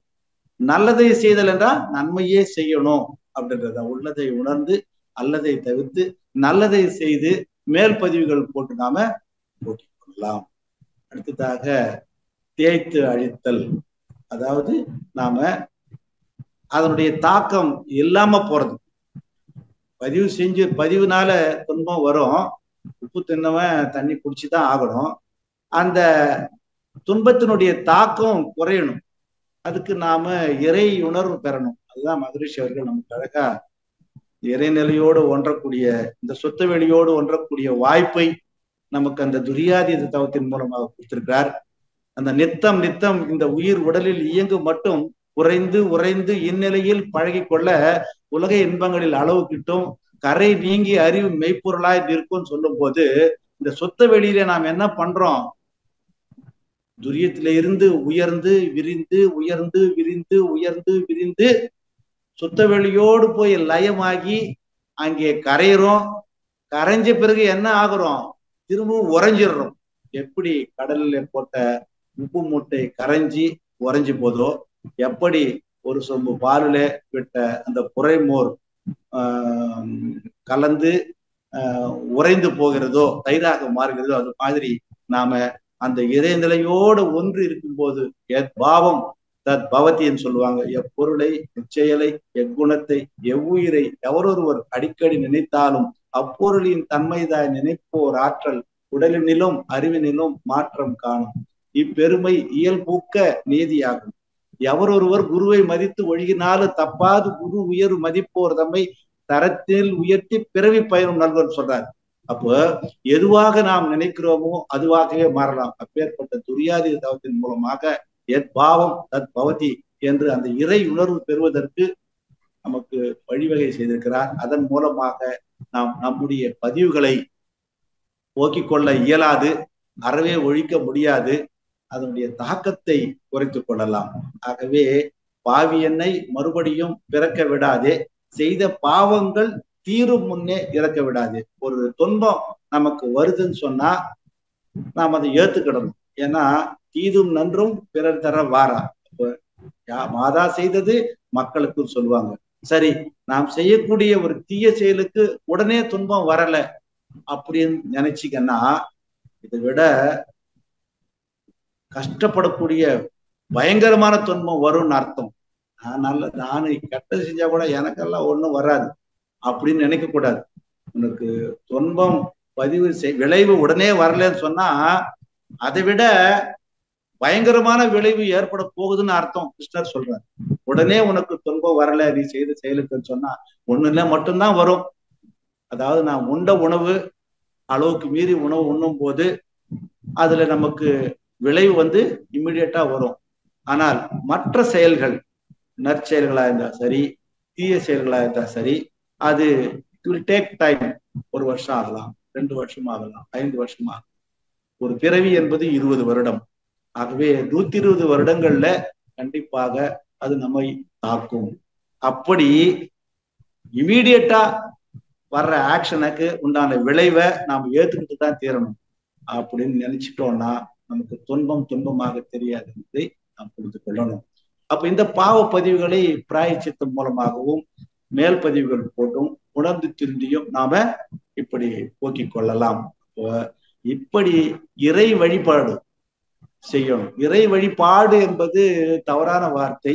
இறை வழிபடு, இறை வழிபாடு என்பது இயற்கைக்கு இசைவாக வாழ்தல். அப்படி இயற்கைக்கு முரணில்லாமல் நாம் அதற்கு இசைவாக அதன் பாதையில் நாம் சென்றால், இயற்கையினுடைய இசைவு என்னன்னா அன்பும் கருணையா இருக்கிறது தான். எல்லாருக்கும் வேண்டியதை வேண்டியவாறு கொடுத்திருக்கிறது இறையாற்றல். ஆனால் நாம் செய்யக்கூடிய செயல்கள் மூலமாகவும் நம்முடைய அறிவாட்சி திறன் மூலமாகவும் நாம இருக்கிறது போச்சுடா நல்ல கண்ணா அப்படின்னு நினைச்சு நாம பேராசைப்பட்டு இது வேணும் இன்னும் வேணும் அப்படின்னு ஓடி ஓடி ஓடி உழைத்து அந்த இன்பத்தை தூக்கக்கூடிய வகையிலே இந்த உடலும் உயிரும் இல்லாமல் மாய்த்து கொள்ளக்கூடிய நிலைக்கு நாம் தான் தள்ளப்படுகிறோம் என்பதை நாம் புரிஞ்சுக்கணும். அப்போ இறை வழிபடு என்பது இயற்கைக்கு இசைவாக வாழக்கூடிய வாழ்க்கை. நாம் வாழும்போது கண்டிப்பாக நமக்கு பாவத்தினுடைய சம்பளங்கள் என்று சொல்லக்கூடிய உடலிலே நோய், உள்ளத்திலே களங்கம், மனதிலே குழப்பம், வாழ்க்கையிலே சிக்கல்கள் என்று சொல்லக்கூடிய பிரச்சனைகள் இருக்காது. அது எண்ணம் சொல் செயலால நாம தூய்மையா இருந்தோம் சொன்னா புண்ணியத்தின் புராணங்களை நாம் பெற முடியும். உடல் ஓப்பல் மூலமாக நாம் பதிவுகளை போக்கிக் கொள்ளலாம். அருள்தந்தை வேதாத்திரி மகர்ஷிகள் சொல்றாரு, இந்த உடற்பயிற்சி செய்தால் கூட நம்முடைய பதிவுகள் நீங்கும்ன்றார். இன்னைக்கு எங்கோ ஒரு மத்தியஸ்தத்துக்கு போகணும், அன்னைக்கு உடற்பயிற்சி செஞ்சுட்டு போயிருந்தீங்கன்னு சொன்னா அங்க தீர்வு சுலபமாக உங்களுக்கு கிடைக்கும். அங்க ஈறு பேனாக்கி பெருமாளாக்கக்கூடிய நிலைமை இருக்காது. அதுவே நீ உடற்பயிற்சி செய்யாம போயிருந்தீன்னா அந்த மத்தியஸ்தத்துக்கு நீங்க போக வேண்டும் என்ற பதிவு இருக்கும். அங்கே பிரச்சனைகள் கூடக்கூடிய வகையில இருந்திருக்கும். ஆகவே இந்த பயிற்சிகளை சிறப்பாக உடற்பயிற்சி செய்யும் பொழுது நம்முடைய கருமையத்தில் இருக்கக்கூடிய பதிவுகள் கண்டிப்பாக நீங்குகிறது என்பதை அருட்தந்தை அவர்கள் உணர்ந்து நமக்கு கூறுகிறார்கள். அவர் சொல்றார், சொல்லால் மட்டும் நம்பாதே, சுயமாய் சிந்தித்தே தெளிவாய் அப்படின்னு சொல்றாரு. ஆகவே நாம செயல் செய்யும் பொழுது விளைவை கணித்து செய்யணும். அந்த உடல் ஓம்பல்ல நமக்கு மகரிஷி அவர்கள் உணவு, உறக்கம், உழைப்பு, உடலுறவு, எண்ணம் என்ற வகையில 5 விதமாக நமக்கு அளவு முறையை பின்பற்ற சொல்றார். அளவு முறை அவர் நீ தானா பின்பற்ற வேண்ட தேவையே இல்லை. எவரொருவர் எளிய முறை உடற்பயிற்சியை நித்தம் செய்கிறார்களோ, எவரொருவர் உயிருக்கு உகந்த காயகல்ப பயிற்சியை தினமும் இருவேளையும் செய்கிறார்களோ, எவரொருவர் இருவேளையும் மனதை அமைதிப்படுத்தக்கூடிய அகத்தவத்தை சிறப்பாக செய்கிறார்களோ, எவரொருவர் தினமும் இரவில் தற்சோதனை செய்து எண்ணங்களை ஆராய்ச்சி செய்து ஆசைகளை சீரமைத்து சினத்தை தவிர்த்து கவலையை ஒழித்து தற்சோதனை மூலமாக தன் குணநலங்களை மாற்றிக்கொள்கிறார்களோ, யார் தனக்குள்ளாக தெய்வ நெறியை உணர்கிறார்களோ, இவர்களிடம் ஆட்டோமேட்டிக்கா இந்த 5லேயும் அளவு முறை வந்துவிடும் என்று சொல்கிறார்கள். ஒரு சிலர் இந்த 5லே அளவு முறை வேண்டாம் என்று மகரிஷியுடைய பயிற்சிகள் செய்யாம கூட சிலர் இருப்பாங்க. ஏன்னா பதிவு உங்களை செய்ய விடாது. அப்போ விழிப்பு நிலையோட இருந்து நாம அருட்தந்தையினுடைய பயிற்சிகளை நாம் செய்யணும். கற்க கசடர கற்பவை கற்ற பின் நிற்க அதற்கு தக அப்படின்னு சொல்லுவாங்க. கற்றது கற்றபடி நட, வள்ளுவர் சொல்றாரு. நாம கத்துக்கிட்டத விழல் கரைத்த நீராய் போயிடக்கூடாது. கற்றபடி நடந்து காட்டு. கற்றல், கடைபிடித்தல், கற்பித்தல் என்று அடிக்கடி நமது புலவன் ஐயா சொல்வார். கற்றணும். கண்டிப்பாக கல்வி, ஒழுக்க கல்வி, பழக்க கல்வி, இறை தத்துவ கல்வி யாருக்கும் இதுவரையிலும் கிடைக்கல. எதுலோ தொழிற்கல்வி, நம்முடைய பணம் ஈட்டுவதற்கு உண்டான கல்வி, மொழி கல்வி 2 தான் கிடைக்குது. ஆனால் இப்பேற்பட்ட ஆன்மீக கல்விய கண்டிப்பா எல்லோராலும் கற்க முடியாது. பதிவு இருந்தால் தான் கற்க முடியும். யாரோ முன்னோர் நினைச்சிருக்கணும். அப்படி நினைச்சிருந்தாதான் நம்ம இந்த சேர முடியும். இல்லைன்னா கண்டிப்பா முடியாது. அதனால இந்த உடல் உய்வதற்காக இந்த உடல் எடுத்து வந்திருக்கின்றோம். இந்த உயிர் இதோடவே இந்த உடலோட முடிச்சிடணும், இன்னொரு உடலை தேடக்கூடாது என்ற நிலையிலே ஆசைகளை நாம சீரமைத்து அதனுடைய தேவையில்லாத நிறைவேறாத ஆசைகளை நாம் ஒழிக்கும் போது இந்த ஆன்மா கண்டிப்பாக வேற ஒரு உடலை தேடாது. ஆகவே இந்த உடலோம்பல் மூலமாக உடம்பார் அழியின் உயிரார் அழிவர், திடம்பட மெய்ஞானம் சேரவும் மாட்டார். உடம்பை வளர்க்கும் உபாயம் அறிந்தேன், உடம்பை வளர்த்தேன் உயிர் வளர்த்தேனே என்று திருமூலர் இந்த உடலோம்பல் பற்றி சிறப்பா சொல்லியிருக்கார். ஆகவே நமக்கு சுவர் இருந்தால்தான் சித்திரம் வரைய இயலும். ஆகவே இந்த உடலை பற்றி அறிந்து கொண்டு இந்த உடலுக்கான எளிய முறை உடற்பயிற்சியை நாம செய்யணும். அந்த உடற்பயிற்சி மூலமாக நாம கண்டிப்பாக பதிவுகளை போக்கிக் கொள்வதற்கு அது நமக்கு பேருதவியாக இருக்கும் என்பதை நாம் தெளிவாக தெரிந்து கொண்டு உடற்பயிற்சியை நாம தொடர்ந்து செய்யணும். இந்த 5ல உணவு, உறக்கம், உழைப்பு, உடலுறவு, எண்ணம், இதுல அளவு முறை அப்படின்னா மிகையாக இருக்கக்கூடாது, குறைவாக இருக்கக்கூடாது, முன்னுக்கு பின் முரணாக இருக்கக்கூடாது. அதாவது அலட்சியப்படுத்துறதோ, மிகைப்படுத்தி ஏற்றுக்கொள்வதோ, முன்னுக்கு பின் முரணா நாம் அனுபவிப்பதோ இருக்குமாயின் அது நமக்கு துன்பத்தை கொடுக்கும். ஆகவே எவர் ஒருவர் உணவிலேயும் சரி, உறக்கத்திலேயும் சரி, உழைப்பிலே சரி, உடல் உறவு என்பது நிறைய பேர் தவறாக நினைச்சிருக்கிறாங்க. தாம்பத்திய உறவு நினைச்சிருக்காங்க. அது கிடையாது. அதுவும் ஒரு கருத்து. நம் உடல் உறுப்புகள் நமக்கு கோஆர்டினேட் பண்ணணும். நான் கையை தூக்கணும் நினைச்சா இந்த மனசு நினைக்குது, இந்த உடல் உறுப்பு ஒத்துழைக்கணும். அதுதான் நமக்கு உடல் உறவுன்றது. இந்த உடலுக்கும் உடல் உறுப்புகளுக்கும் உறவு என்பது சிறப்பாக இருக்கணும். மூளை ஆர்டர் கொடுக்கும் போது நம் உடல்ல இருக்கக்கூடிய அந்த உறுப்புகள் அத்தனையுமே செய்யணும். அதுதான் அந்த உடல் உறவு ஆரோக்கியமாக இருக்கணும் அப்படின்றதுதான் உணவு, உறக்கம், உழைப்பு, உடலுறவு, எண்ணம். எண்ணங்கள் தூய்மையா இருக்கணும். ஏன்னா எண்ணமே இயற்கையதன் சிகரமாகும். இயற்கையே எண்ணத்தில் அடங்கி போகும். எண்ணத்தின் நிலை காட்டிட முடிவதில்லை. இல்லை என்று சொல்லவும் யாரும் இல்லை. எண்ணம் எழும் இடமோ ஒரு புள்ளியாகும். இயங்கி முடியும் அளவோ அகண்டாகாரம். எண்ணமே இயற்கை கருவிகள் அனைத்தினோடு செயற்கை கருவிகளை எல்லாம் இயக்கும் சக்தி அப்படின்னு அழகா சொல்ற. ஏன்னா எண்ணம் தான் காரணம். நீங்க இது வரலும் என்ன தப்பா பேசியிருந்தாலும் பரவாயில்ல, என்ன தவறான செய்திருந்தாலும் பரவாயில்ல, அடுத்த க்ஷணத்தில இருந்து உங்களுடைய எண்ணங்களை உயர்வான எண்ணங்களாக வைத்துக் கொண்டால் கண்டிப்பாக எண்ணம்தான் சொல்லாக மாறுகிறது, சொல்லுதான் செயலாக மாறுகிறது என்பதை நாம் தெளிவாக புரிந்து கொள்ள வேண்டும். அப்போ அந்த எண்ணத்தின் விளைவை கணித்து நாம செயல்படணும்னு சொல்றாரு. அதனால நாம இந்த உடல் ஓம்பல் மூலமாக 5லே அளவு முறை பின்பற்றி வாழும்போது நம்முடைய பதிவுகள் கருமையும் தூய்மை அடைகிறது என்பதை புரிஞ்சுக்கணும். அதே போல செயல் விளைவு தத்துவத்தை புரிஞ்சுக்கணும். செயலிலே விளைவாய் தெய்வ ஒழுங்கு அமைப்பிருக்க பயனென்ன தவறு இழைத்து பின் பரமனை வேண்டுவதால் அழகா சொல்றாரு ஒரு கவியில.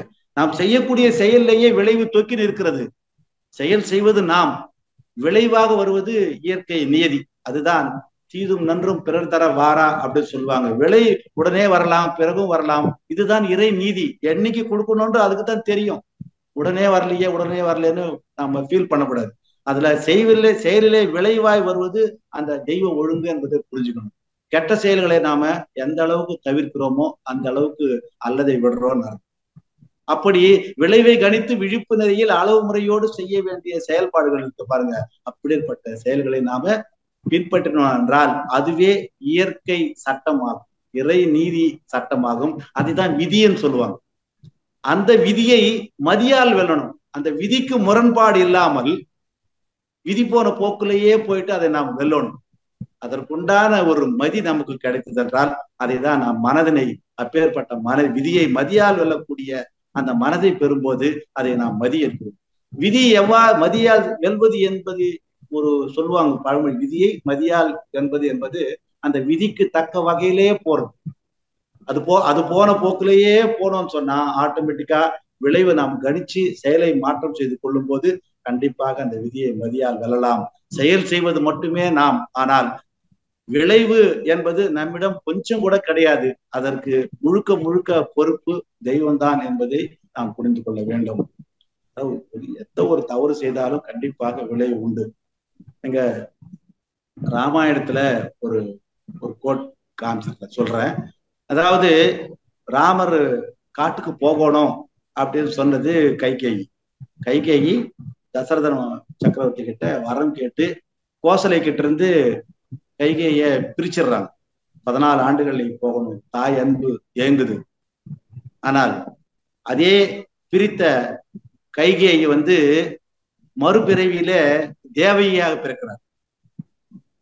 தேவகியாக பிறந்து கிருஷ்ணனை பெற்றெடுத்து அவர் வளரக்கூடிய வகையிலே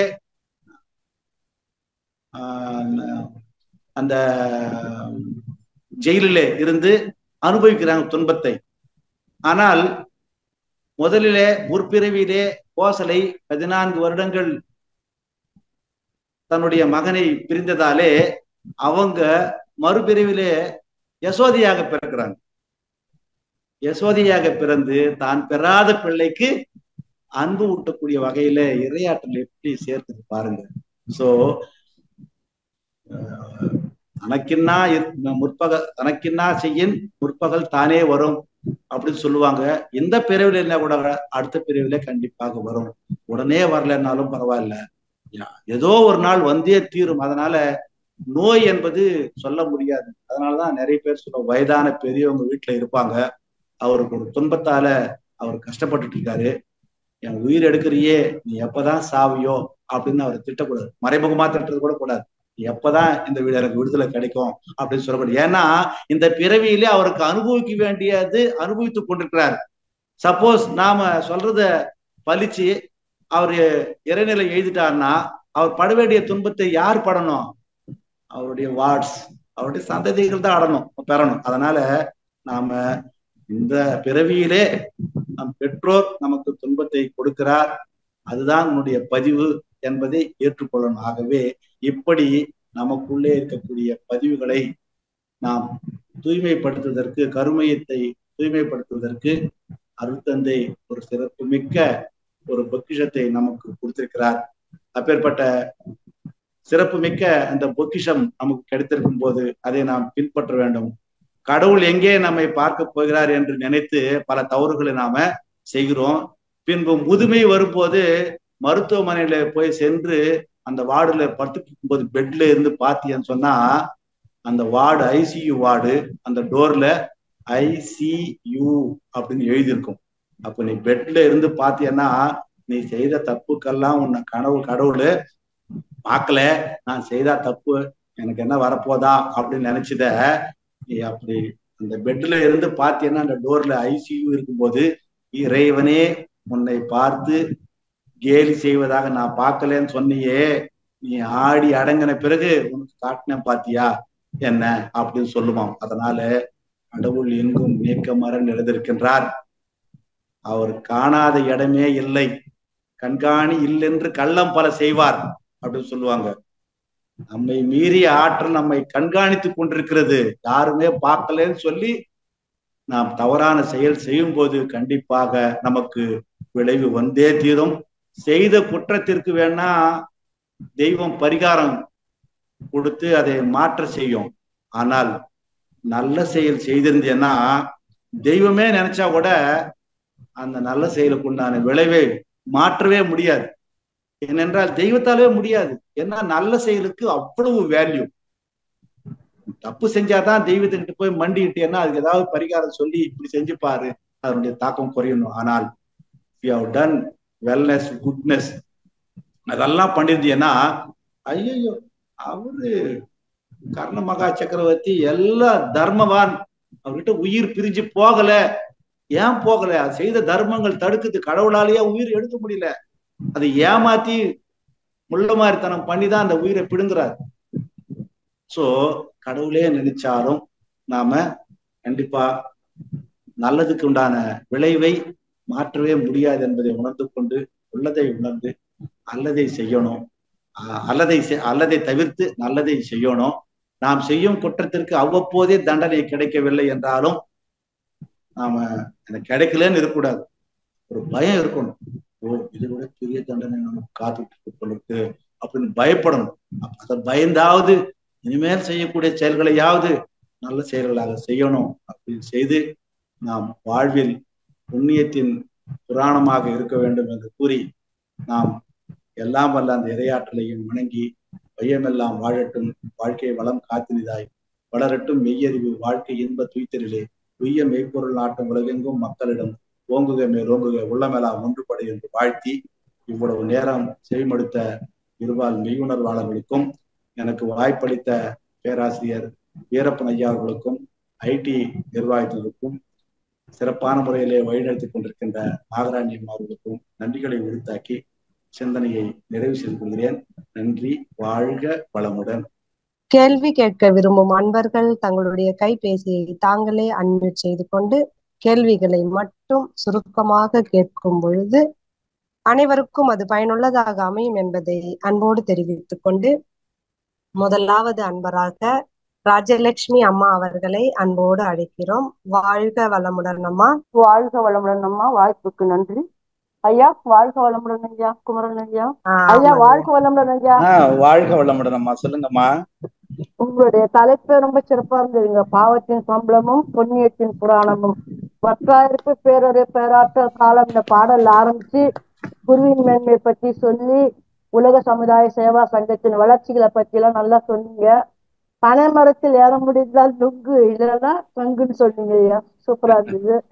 அதே போல சித்தர்கள் பாஷை பரிபாஷையில இருக்கும். ஆனா மகரிஷியுடைய கவிதைகள்லாம் தெளிவா நல்ல தெளிவுரையே தேவையில்லை புண்ணியம் அப்படின்னு சொன்னீங்க.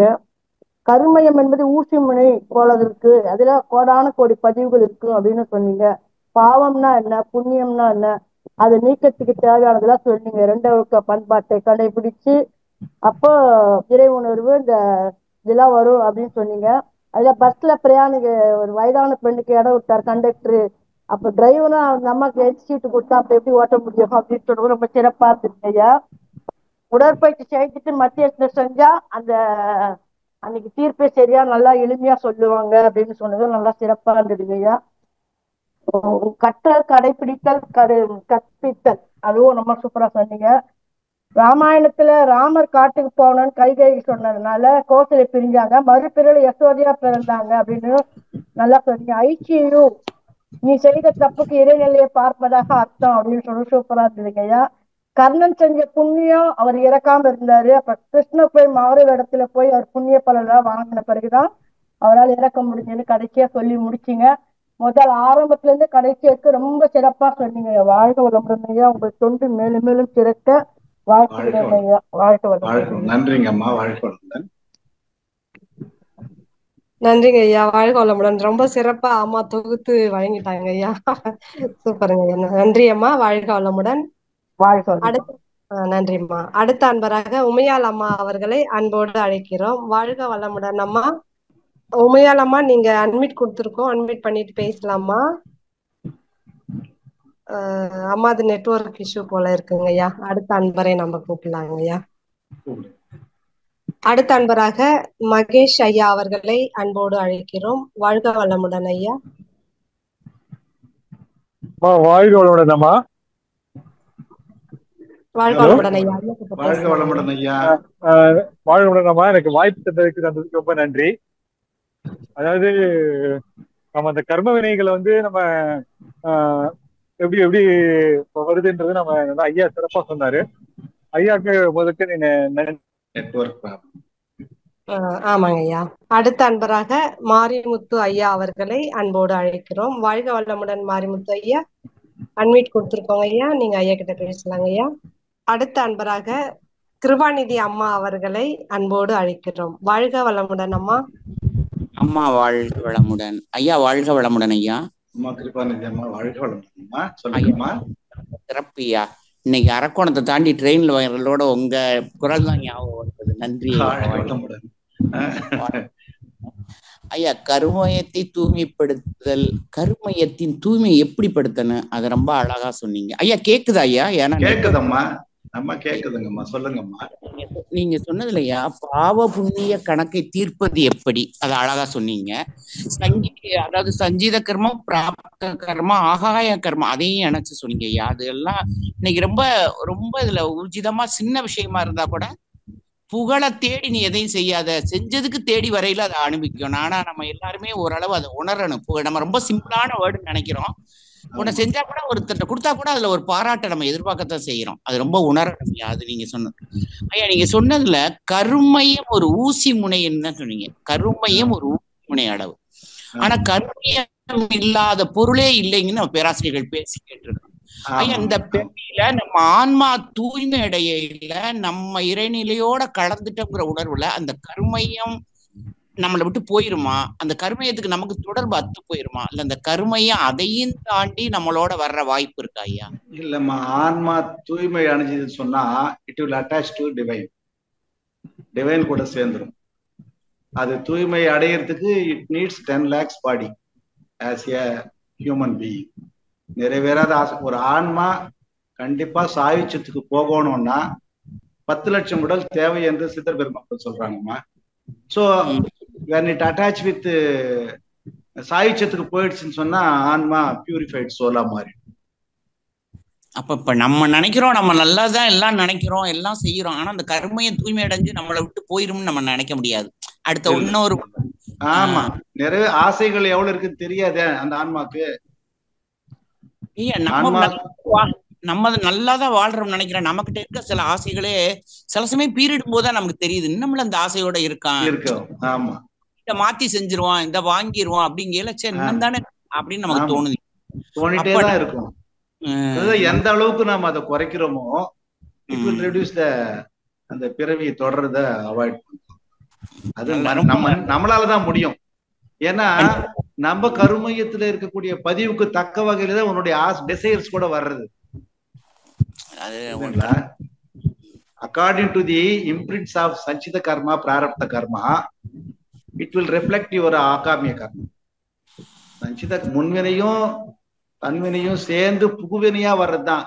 அந்த புகுவினையா வரும்போதே நீ என்னுடைய ஆசைகள் எல்லாம் குறைச்சிக்கணும்னு நினைக்கிறேன், ஆனால் முடியலையே அப்படின்னா பிராரப்த கர்மத்தினுடைய வெயிட்டேஜும் சஞ்சித கர்மத்தினுடைய வெயிட்டேஜும் கூட இருக்கும்போது நீ நினைச்சா கூட ஆசையை குறைக்கிறதுக்கு முடியாது. அப்படியே விழிப்பு நிலையோட அப்படியே விளக்கெண்ணெய் ஊத்திட்டு கண்ணுல ஊத்திட்டு பண்றாங்க பாரு, அது மாதிரி சிறிதும் கூட பிசகாமல் எப்பொழுதுமே விழிப்பினோட 10,000 ஒரே ரூம்ல ஒன்னா பறந்தா கூட ஒன்னுக்கு ஒண்ணு மோதிக்காதான். அவ்வளவு விழிப்பு நிலைமைக்குதான் அந்த ஜீவராசி. ஆனால் அது மாதிரி நாம எந்த சூழ்நிலையிலையும், ஆனா இறைவனே நம்ம துன்பத்தை, அதாவது தவறை செய்ய தூண்டுவான். உனக்கு தவறு செய்ய இறைவன் வாய்ப்பு கொடுக்கும் போது நீ தவறு செய்தாமல் சென்று விட்டாய் என்றால் அதுதான் உன்னுடைய ஒரு பர்சனாலிட்டி என்றது, விழிப்பு நிலை என்றது. அப்படி வந்துடணுமா? அதுதான் நம்மளுடைய ஆசைகளுடைய குறைப்பதற்கு வாய்ப்பு. ஆசை காட்டி மோசம் போயிட்டு சொல்றாங்க இல்லையா, தெய்வம் ஆசை காட்டுமா? தெய்வம்ன்றது யாரு? கருமயத்துல இருக்கக்கூடிய பதிவு.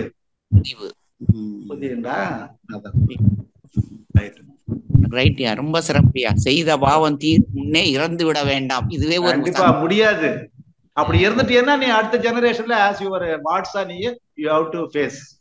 உங்களுடைய சந்ததியின் மூலமாக நீ ஃபேஸ் பண்ணியே ஆகணும். இந்த பிறவிலே இந்த ஆன்மா எந்த துன்பத்தையும் அடையல, நீ செய்த தீயதுக்கு அப்படின்னா அடுத்த பிறவிலே இந்த ஆன்மா வேற உடல் எடுத்து போகும்போது டெஃபினெட்லி இட் வில் அஃபெக்ட். அதை புரிஞ்சுக்கணும். நிறைய பேர் புரிஞ்சுக்க மாட்டேங்கிறாங்க. உடல் தான் வேற. புரிஞ்சுக்கிட்டாலும் சில வினைகள் தூண்டி நம்ம செஞ்ச பிறகு உணர்றோம், ஆக அதை செஞ்சுட்டு அன்னைக்கு வேண்டாம் அப்படின்னு உணர்றோம். அதெல்லாம் இல்லைன்னே சொல்ல முடியாது. நன்றி ஐயா, ரொம்ப ரொம்ப சிறப்பியா. ஆழ்ந்த சிந்தனைகள். வாழ்த்துக்கள். வாழ்க வளமுடன், வாழ்க வளமுடன் அம்மா. அவங்களுடைய வாழ்க வளமுடன். நன்றிம்மா. நன்றிகள் அம்மா, வாழ்க வளமுடன். அடுத்த அன்பராக மணிமேகலை அம்மா அவர்களை அன்போடு அழைக்கிறோம். வாழ்க வளமுடன் அம்மா.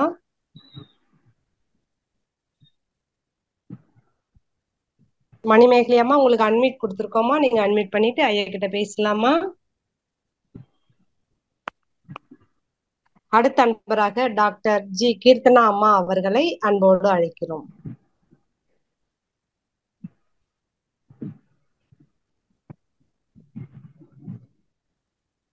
வணக்கங்கம்மா. தேங்க்யூ இந்த ஆப்பர்ச்சுனிட்டிக்கு. தேங்க்யூ. இதுதான் ஃபர்ஸ்ட் டைம் நான் இதை கேட்குறேன். ரொம்ப ரொம்ப interesting sir. Thank you so much sir. It was very much interesting and ரொம்ப ரொம்ப நிறைய விஷயம் கத்துக்கிட்டோம். So one thing first doubt வந்து எனக்கு நம்மளுக்கு இதோட லிங்க் கிடைக்குமாங்கம்மா? ஸோ நம்ம இது நிறைய டைம் போட்டு வாய்ஸ் பிரேக் ஆகுதுமா, உங்களுக்கு வாய்ஸ் பிரேக் ஆகுது. நல்ல ஒரு இடத்துல நின்றுட்டு பேசுறோம். சார் இப்ப கேக்குதுங்களா? கேக்குதுமா, அதே இடத்துல. சரிங்க sir. Sir thank you so much. ரொம்ப இன்ஃபர்மேட்டிவா ரொம்ப சோல்ஃபுல்லா இருந்துச்சுங்க சார். தேங்க்யூ ஸோ மச்ங்க சார். மனவளக்கலையை கத்துக்கிட்டு இருக்கீங்களா நீங்க? மனவளக்கலையில எந்த ஸ்டேஜ்? நிறைய டைம் கேட்டு இதோட சார் அகத்து முடிச்சிருக்காங்க சார். வெரி குட், சூப்பர், வாழ்த்துக்கள். கண்டினியூ பண்ணுங்கம்மா. அப் டு பிரம்மஞானம் வரலாம் வாங்க. அதுக்கப்புறம் as per your desires you can continue according to your wellness. Thank you. Okay. வாழ்க வளமுடன் அம்மா. சார் நம்ம கையோகா டிவி யூடியூப்ல வந்து பதிவேற்றம் செய்யறோம்மா. நீங்க எப்ப வேணாலும் ஐயாவோட சிந்தனை உரையை கேட்கலாமா. கையோகா டிவி யூடியூப் சேனல். நன்றி அம்மா. வாழ்க வளமுடன். அடுத்த அன்பராக பூங்கொடி தயாளன் அம்மா அவர்களை அன்போடு அழைக்கிறோம். அம்மா வாழ்க வளமுடன்மா. வாழ்க வளமுடன் ஐயா. வாழ்க வளமுடன் ஐயா. பூங்கொடி அம்மா வாழ்க வளமுடன். சொல்லுங்கம்மா, எப்படி இருக்கீங்க? நல்லா இருக்கேன் ஐயா, நல்லா இருக்கேன் ஐயா. நீங்க எப்படிங்க ஐயா இருக்கீங்க? நல்லா இருக்கேம்மா. சொல்லுங்க. அருமைங்க ஐயா. தலைப்பு கொடுத்தீங்க பாருங்க. அந்த தலைப்புலே வந்து இவ்வளவு விதமான கருத்துகள், நல்ல கதைகள், ரொம்ப அழகா கேட்க ரொம்ப இனிமையா இருக்கு. இன்னும் இவ்வளவு சீக்கிரம் நிறுத்திட்டாரு ஐயா, அதை தான் நாங்க உணர்றோம். ரொம்ப அருமையா இருக்குதுங்க ஐயா. அதாவது எவ்வளவு நம்ம தெரிஞ்சிருந்தாலும் திருப்பி அது நம்ம கேட்கும் பொழுது இவ்வளவு அதுல இருக்குது, இவ்வளவு பெரிய கருத்துக்களா எவ்வளவு இருக்குது. ரொம்ப ஆழ்மனம், ரொம்ப ஒரு ஆனந்தமா இருக்குது. அதாவது நீங்க சொன்னீங்க பாருங்க, கதைங்க கொடுத்தீங்க பாருங்க, அது இன்னும் நல்லா இருக்கு. எண்ணம்தான் சொல்லாக மாறுகிறது, சொல்லுதான் எண்ணமாக மாறும். நல்ல கருத்துக்களா வந்து நல்ல ஒரு டாபிங்க. முதல்ல ஒரு வார்த்தை சொன்னீங்க பாரு, பனைமரம் ஏறினால் நுங்கு.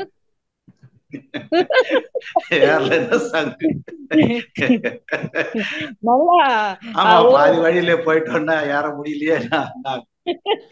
நல்லா இருக்குங்க. அதாவது நம்மளுடைய அந்த தலைப்பு பாவத்தின் சம்பளமும் புண்ணியத்தின் புராணமும் அழகா அதுக்கேத்த கருத்து ரொம்ப அருமையா கொடுத்துங்க. ரொம்ப நல்லா இருக்குதுங்க ஐயா. நன்றிங்க ஐயா. வாழ்க வளமுடன் ஐயா. மகிழ்ச்சிங்க. அம்மா வாழ்க வளமுடன்மா. நன்றிகள் அம்மா. வாழ்க வளமுடன். அடுத்த அன்பராக உமையால் அம்மா அவர்களை அன்போடு அழைக்கிறோம். வாழ்க வளமுடன்மா. வாய்ப்பு நன்றிமா ஐயா. வாழ்க வளமுடன் ஐயா. வாழ்க வளமுடன் அம்மா. சொல்லுங்கம்மா. ஐயா சொன்னீங்கல்லங்க ஐயா, ஐயா இப்போ வந்து நம்ம பாவப்பதிவு இருந்தா இறைவனிடம் வந்து வேண்டி கேட்டுக்கலாம். ஆனா புண்ணிய பதிவு நிறைய, அதாவது நல்ல செயல்கள் செஞ்சு நம்ம பதிவு இருந்ததுன்னா அதுக்குரிய நற்பயன்கள் கிடைக்கும் அப்படின்னு சொன்னீங்களங்க ஐயா, அது கொஞ்சம் சொல்லுங்க ஐயா.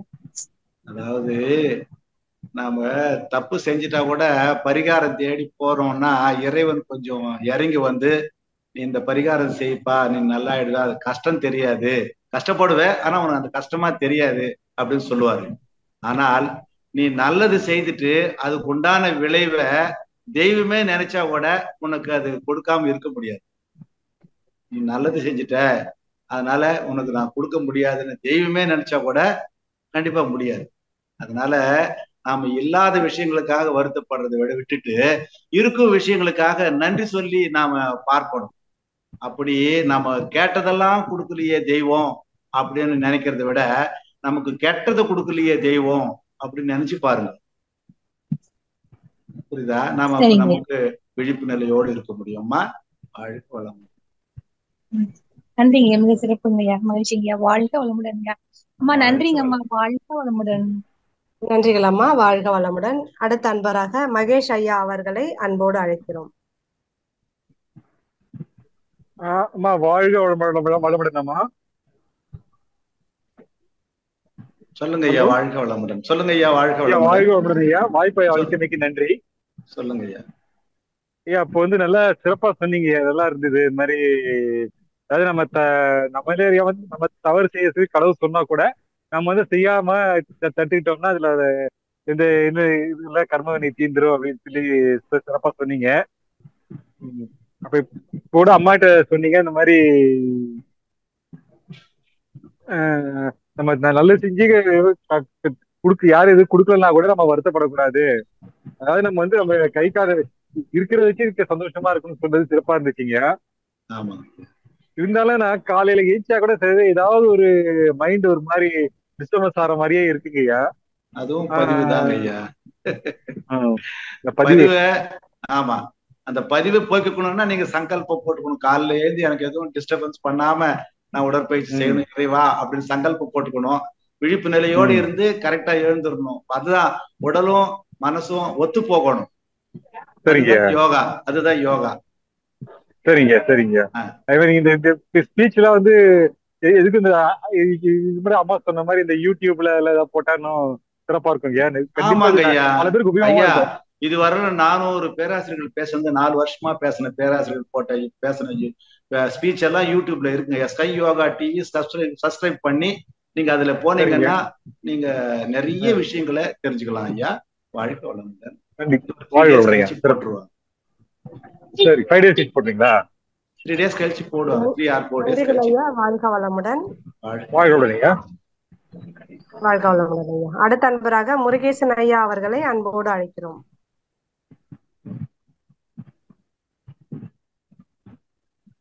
முருகேசன் ஐயா, உங்களுக்கு அட்மிட் கொடுத்துருக்கோங்க ஐயா. நீங்க அட்மிட் பண்ணிட்டு ஐயா கிட்ட பேசலாங்க ஐயா.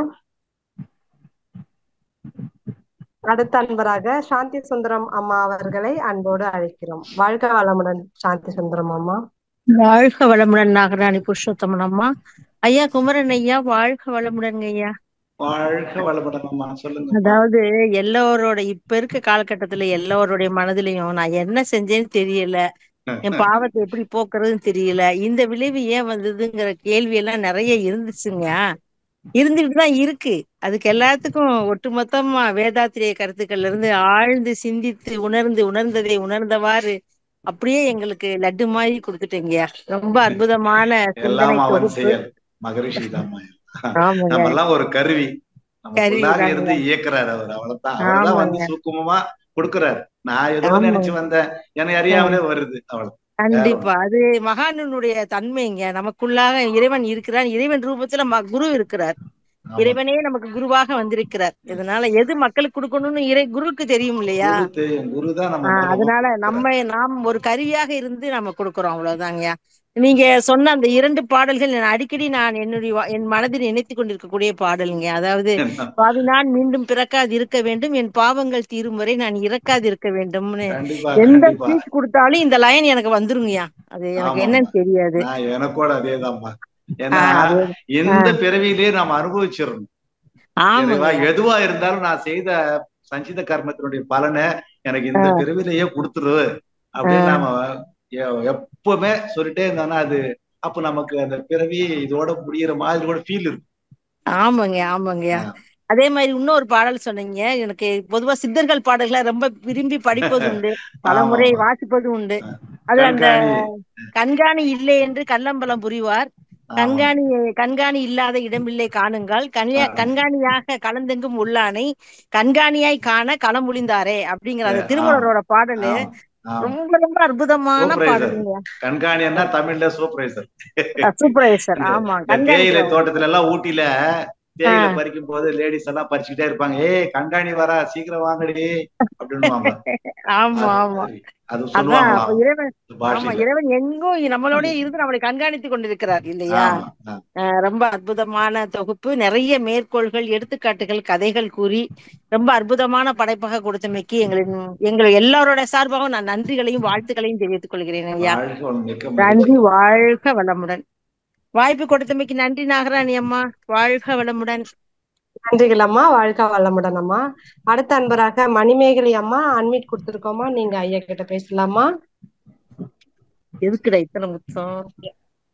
ஐயா வாழ்க வளமுடன் ஐயா. வாழ்க வளமுடன். சொல்லுங்க அம்மா. ஐயா ஆக்சுவலா வந்து நீங்க இது சொன்னீங்க இல்லையா, அந்த பெற்றோர்கள் செய்யற பாவம் வந்து வாரிசுகள் தான் அனுபவிக்கணும் அப்படின்னு சொன்னீங்க. வாரிசு அனுபவிக்கிறது இல்ல, வாரிசு அனுபவிக்கல, நான் சொல்லலையே.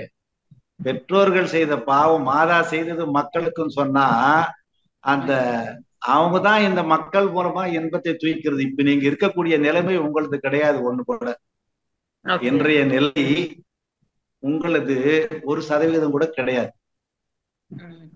புரியுதுங்களா? இன்று நீ செய்யக்கூடிய நற்வினைகளா இருந்தா சரி, தீய வினைகளா சரி, அதை நீங்க அனுபவிக்கும் போது உங்களுடைய பிள்ளைகள் வாயில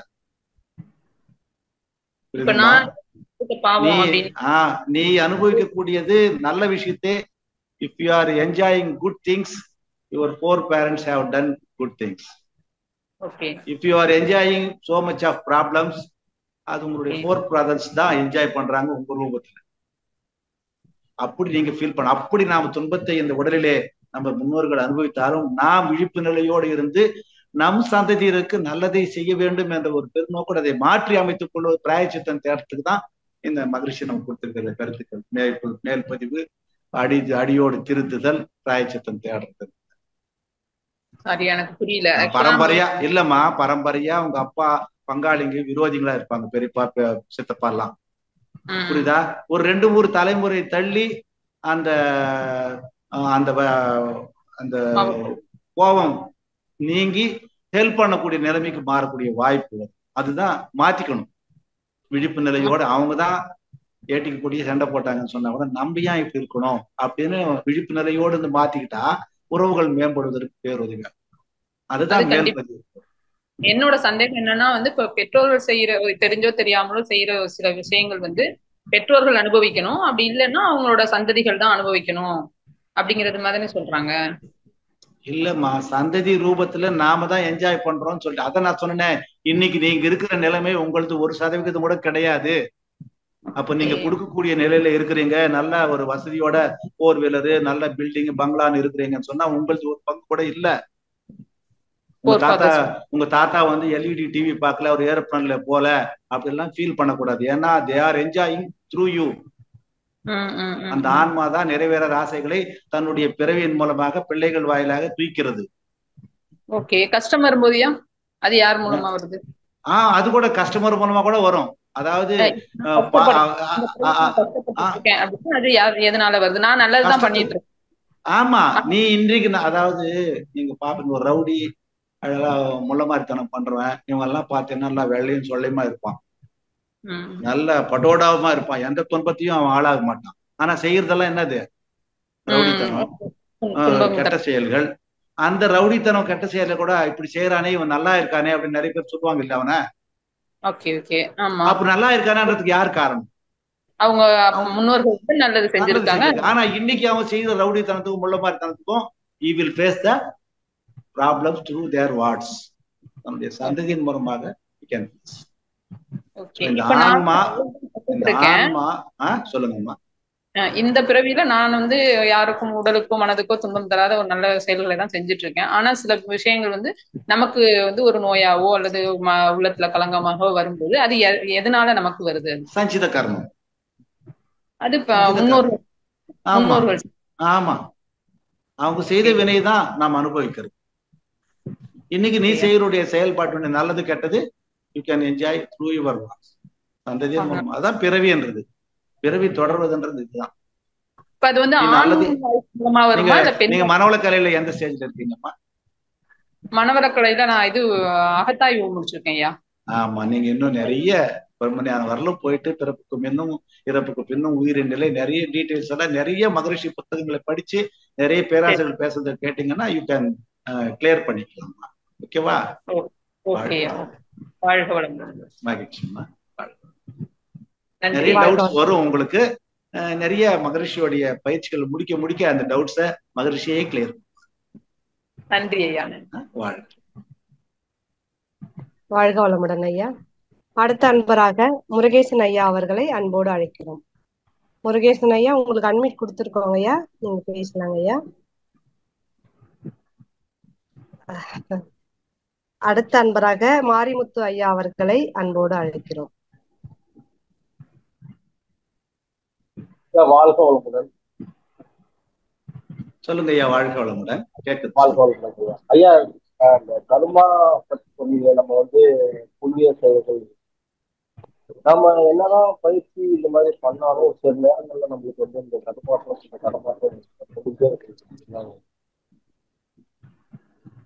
ஐயா சரியா கேட்கலங்க, வாய்ஸ் பிரேக் ஆகும். ஐயா வாழ்க வளமுடன். ஐயா வாய்ஸ் பிரேக் ஆகுதுங்க ஐயா. வாய்ஸ் பிரேக் ஆகுது. ஐயா வாழ்க வளமுடன். சொல்லுங்க ஐயா வாழ்க வளமுடன். புண்ணிய ஐயா இறைச்சல் கூட நிறைய கேட்கலங்க, இறைச்சலா இருக்கு, சரியா புரியல கேள்வி நீங்க கேட்கறது. கொஞ்சம் நல்ல நெட் இருக்கிற இடத்துக்கா வாங்க.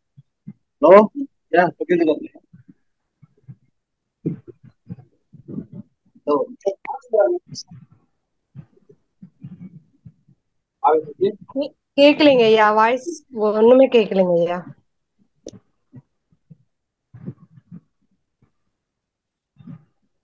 வாழ்க வளமுடன். அடுத்த அன்பராக செவேல் ஐயா அவர்களை அன்போடு அழைக்கிறோம்.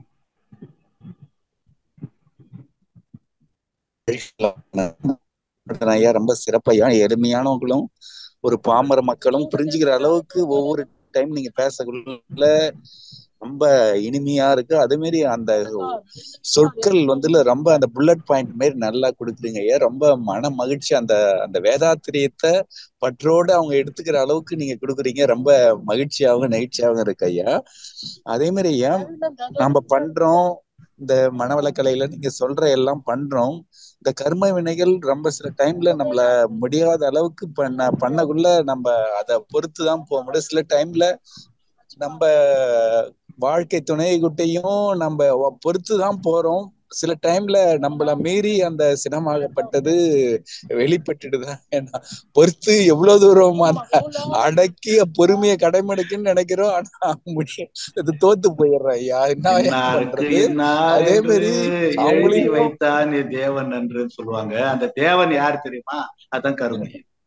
இன்னாருக்கு இன்னார் என்று எழுதி வைத்தான் தேவன் என்று. உன்னுடைய கருமையத்துக்கு தக்க வகையில தான் உன்னுடைய வாழ்க்கை துணை அமைவது. நீ சொல்றத ஏட்டிக்கு போட்டியாவும் பேசுவாங்க, நீங்க சொல்றத ஆமான் சாமி போட்டு எடுத்துக்குவாங்க. அது நம்முடைய பதிவு தாங்க ஐயா. சங்கல்பம் போட்டு வாழ்த்தி வாழ்த்தி வாழ்த்தி யூ கேன் ரெக்டிஃபை. ஆமாங்க, வாழ்க்கை ஒண்ணுதாங்க பலன். நல்லது செய்யறங்க. நம்ம இன்னும் அந்த கர்ம வினைகளை நல்லா சீக்கிரம் குறைக்கணும். நம்ம என்னென்ன வழிகள் பின்பற்றினா இன்னும் நம்மளுக்கு குறையும் ஐயா. அதுதான் இறை உணர்வு, அற வாழ்க்கை. இறை உணர்வுன்னா உள்ளதை உணரணும், நல்லதை செய்யணும், நல்லதை தவிர்க்கணும். தெய்வம் நமக்குள்ளே இருக்கிறார். அப்ப தெய்வம் நம்ம கிட்ட இருக்கும்போது தெய்வத்தின் தன்மையில நம்ம ரிஃப்ளெக்ட் பண்ணணும். அதை நாம் தெய்வம் நான் தான் சொல்லிட்டு நம்ம மறுபடியும் இரண்டொழுக்க பண்பாடு சொல்லிட்டு வெளியே போயிட்டு உடனே மற்ற ஜீவராசிகளுக்கு துன்பத்தை கொடுத்தோம்னு சொன்னா நாம சொல்றத படி நடக்கிறது இல்லை. சோ கற்றல், கடைபிடித்தல், கற்பித்தல். சோ கற்றதை நாம கீப் அப் பண்ணணும். லைஃப்ல ரோல் மாடலா கீப் அப் பண்ணோம்னா we can நாம எராடிகேட் பண்ணிக்கலாம். பதிவு தீய பதிவு. சரி சரிங்க ஐயா. ரொம்ப சிறப்பு ஐயா. மிக்க மகிழ்ச்சி ஐயா. வாழ்க வளமுடன். நன்றிங்க ஐயா.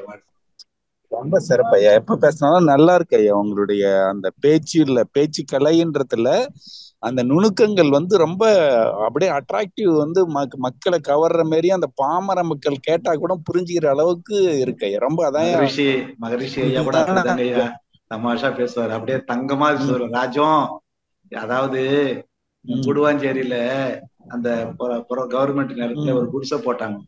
குடிசை போடும்போது என்னங்க நல்லது செய்யறதுக்காக நாம இருக்கிறோம், இந்த குடிசை போட விடாம பண்றாங்களே அப்படின்னு சொன்னதுக்கு அவர் சொல்றாரு, ராஜம் நமக்கு கடவுள் இதை விட நல்ல இடம் கொடுக்க போதுப்பா, கவலைப்படாத அப்படின்னு. அப்புறம் அன்பா தங்கமா பேசுவாராம் வைஃப் கிட்ட.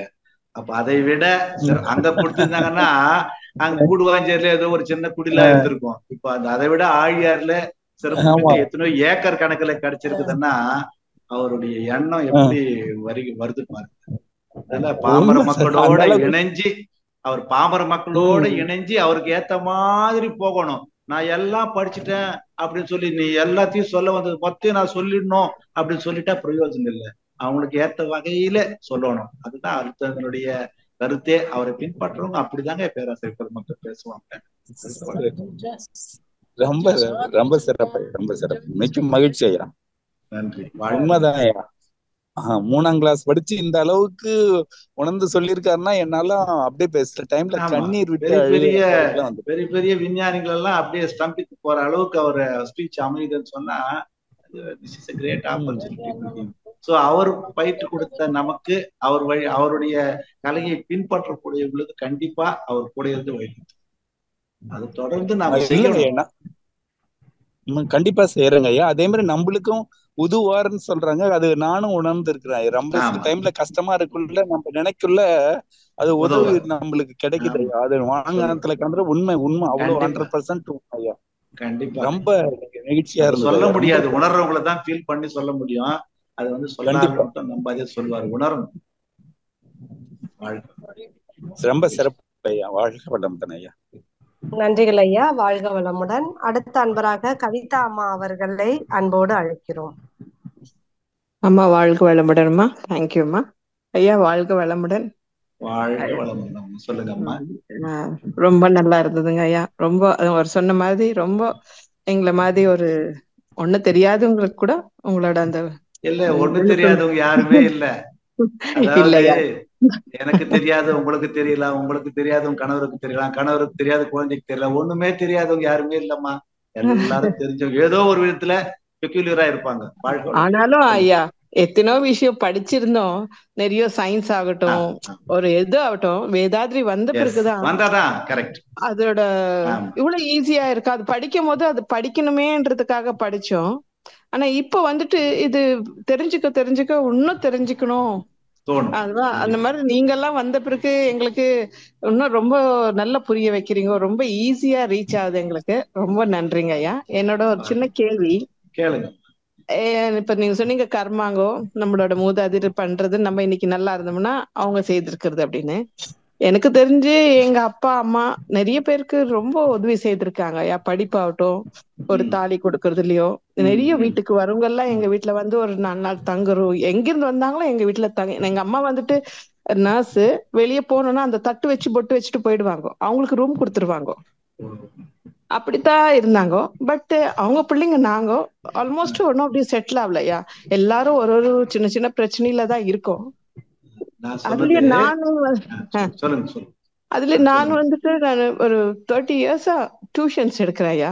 நிறைய பசங்களுக்கு முடியாத பசங்களுக்கு ஃப்ரீயா டியூஷன் எடுப்பேன். சம்டைம் ஊர்ல இருந்து தமிழ்நாடுல இருந்து அவங்க வருவாங்க, வில்லேஜ்ல இருந்து. அவங்களுக்கு இங்கிலீஷ் தெரியாது. அப்போ அவங்களுக்கு இங்கிலீஷ் எடுத்த காசு கூட வாங்க மாட்டேன், அவங்க கொடுத்தது அவங்களுக்கு. ஆனா இவ்வளவு செய்து என் பையனுக்கு ஒரு கரெக்டான ஒரு எஜுகேஷன் கிடைச்சிட்டு இல்லைங்க ஐயா. அதாவது ஒரு விளைவு என்பது, ஒரு செயலுக்குண்டான விளைவு என்பது ஒரே தலைமுறையிலே கிடைக்கிறது இல்லம்மா. புரியுதுங்களா? இட் வில் ஸ்ப்ரெட் 7 தலைமுறைக்கு. ஒரு தலைமுறை என்பது நாம் செய்த முன்பிறகு என்பது அப்பா அம்மா, அதுக்கு முன்னாடி தாத்தா பாட்டி, கொள்ளு தாத்தா கொள்ளு பாட்டி, எள்ளு தாத்தா எள்ளு பாட்டி, சேயோன் சேயோல் பரன் பறை. 7வது தலைமுறையில யாராவது தவறு பண்ணிருக்காங்க அவங்களுக்கு வருமா? இப்போ உலக அழகி ஐஸ்வர்யா ராய்க்கு கண்ணு ப்ளூவா இருக்கு.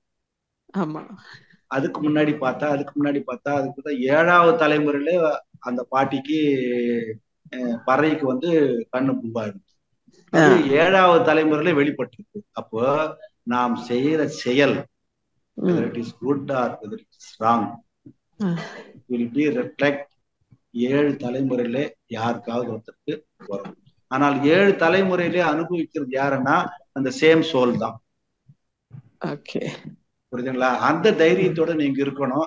இன்னைக்கு நீங்க எல்லாம் நல்லது பண்றீங்க, நாளைக்கு ஒரு தலைமுறைன்றது 20 இயர்ஸ். அந்த 20 இயர்ஸ் வரலாம் ப்ராப்ளம் இருக்கு. ஆட்டோமேட்டிக் நீங்க செய்த நல்லதெல்லாம் அப்படியே அதுக்கு மாறும். புரியுதுங்களா? சோ இன்னைக்கு அவங்க கஷ்டப்படுறாங்களே அப்படின்னா அது முன்வினை பயனுடைய தாக்கம் கூட இருக்கு. முன்வினைன்னு சொன்னா நாட் ஓன்லி அப்பா அம்மா, அவங்களுடைய அப்பா அம்மா, அவங்களுடைய அப்பா அம்மா, அவங்களுடைய அப்பா அம்மா, யாராவது ஒருத்தர் வந்து அது மாதிரி துன்பத்தை கொடுக்க முடியும். இப்ப நாங்க கேர்ள்ஸ் கல்யாணம் கட்டின்னு வந்த பிறகு எங்க அப்பா அம்மா அது கண்டினியூ ஆகுமா? ஹஸ்பண்டோட கண்டிப்பா இல்ல உங்க அப்பா தான். ஆமா உங்க அப்பா தான். அது மகரிஷி வந்து நீங்க எந்த ஸ்டேஜ்ல இருக்கீங்கம்மா இதுல மனவள கலையில? ஐயா நான் பிரம்மஞானம் 2011 முடிச்சிருக்கேன் ஐயா. Just practising. இப்போ ஒரு 3 years ரொம்ப கண்டினியூவா இந்த 11 o'clock கிளாஸ்ல மார்னிங் 5:30. இப்போ ஒரு 3 years 2.5 years ரெகுலரா உங்க கிளாஸ்ங்க எல்லாம் அட்டெண்ட் பண்ணிருக்கேன். Please join in Jain university. பண்ணிருக்கேன் ஐயா. Very good, diploma super. பண்ணிருக்கேன் ஐயா. வாழ்க. லாஸ்ட் சாட்டர்டே தான் போயிட்டு பண்ணிட்டு வந்தேன். இந்த கிளாஸ் இருக்கு ஐயா. நிறைய விஷயம் தெரிஞ்சுக்கலாம், நிறைய விஷயம் தெரிஞ்சுக்கலாம். விழிப்பு நிலையோடு இருப்பதற்கு தான் இந்த விஷயங்கள், புரியுதுங்களா? மீண்டும் தவறு செய்யாம நம்ம நல்ல எண்ணங்களை போட்டுக்கிறதுக்கு தான் இந்த வாய்ப்பு, புரியுதுங்களா? நம்ம குழந்தைங்க கஷ்டப்படுறாங்களேன்னு ஃபீல் பண்ணா புரிஞ்சுக்கிறோங்க ஐயா. ஆமா, நம்ம பசங்க வர மாட்டேங்கிறாங்களே. இப்ப நம்ம பிள்ளைங்களுக்கு எப்படி ஐயா புரிய வைக்கிறது? அவங்க சொல்றாங்க வாழ்த்துதல் தாமா. மகரிஷியை வாழ்த்து பலிக்கணும்னா you have to do the practice regularly without fail. அருத்தந்தருடைய பயிற்சிகளை நீங்க பிரம்மஞானம் வரல முடிச்சிருக்கீங்க, டெய்லி உடற்பயிற்சி ப்ராப்பரா பண்ணணும். காலையில மாலையிலயும் கயகல்பம் பண்ணணும், தவம் பண்ணணும். இரவுல கண்டிப்பா தற்சோதனை பண்ணணும். தற்சோதனை பண்ணாத தவம் பிரயோஜனம் இல்லை. தற்சோதனையும் இன்ட்ராஸ்பெக்ஷன் பண்ணாதான் யூ கேன் உங்களை நீங்க செதுக்க முடியும். யாருக்கிட்ட எப்படி நடந்துக்கணும் அப்படின்ற ஒரு நிலைமைக்கு உன்னை உயர்த்தி கொள்வதற்கு தற்சோதனை இஸ் மஸ்ட். இதை நான் தவம் பண்றேங்க ஐயா, உடற்பயிற்சி பண்றேன், காயகல்பம் பண்றேன், ஆனா டெய்லி நான் இன்ட்ராஸ்பெக்ஷன் பண்றது இல்ல அப்படின்னா நோ யூஸ். எப்படி ஐயா அப்போ தற்சோதனைனா மார்னிங் டு ஈவினிங் நம்ம என்னெல்லாம் பண்ணோம்? What are all the things you have done? காலையில 5 மணி எழுந்ததுல இருந்து இரவு பெட்டுக்கு போற வரலும் என்ன நீ வார்த்தைகள் பேசின, என்ன எண்ணங்களை எண்ணினாய், என்ன செயல்களை செய்தால் அதுல யாருக்காவது பாதிப்பு இருந்ததா? அப்படி பாதிப்பு இருந்தா அந்த பாதிப்புக்கு யாருடைய பங்கு அதிகம்? உன்னுடைய பங்கா இல்ல மற்றவருடைய பங்கு அதிகமா? சோ உன்னுடைய பங்கா இருந்தா நாளையில இருந்து அது மாதிரி அனாவசியமான நானு என்டர் ஆக மாட்டேன் அப்படின்னு நம்மள நாமே பியூரிஃபை பண்ணிக்கிறதுக்கு ஒரு வாய்ப்பு தற்சோதனை. எப்படி சமையல் பாத்திரங்களை கிளீன் பண்ணாதான் மறுநாளைக்கு நம்ம உபயோகப்படுத்த முடியும். அது மாதிரி ஒவ்வொருத்தரும் daily you have to introspect.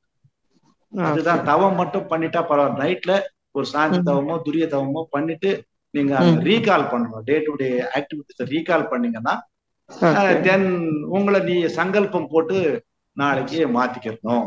Daily தற்சோதனை பண்ணிட்டு மறுபடியும் அதே செயல் செய்துட்டீங்கன்னா பிரயோஜனம் இல்லை.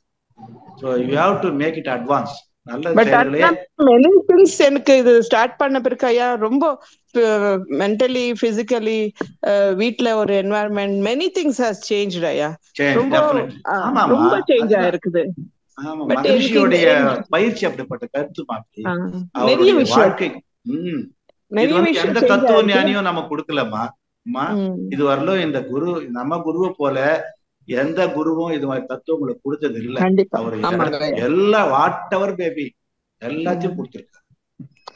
நன்றிங்க. என்னோட பையனோட எஜுகேஷன் தான் ரொம்ப ஹர்டல்ஸ் வந்துட்டே இருக்கு. நீங்க வாழ்த்துங்கம்மா தவத்துல வாழ்த்துங்க. நல்ல கல்வி வளம் பெற வாழ்க்கணும். அதே மாதிரி தூங்கும்போது என்ன படிக்கிறாரு அவரு? பிடெக் பண்ணிட்டு இருக்காங்க ஐயா. அதுல ரொம்ப டிஸ்டர்பன்ஸ் ஆயிட்டு இருக்கு.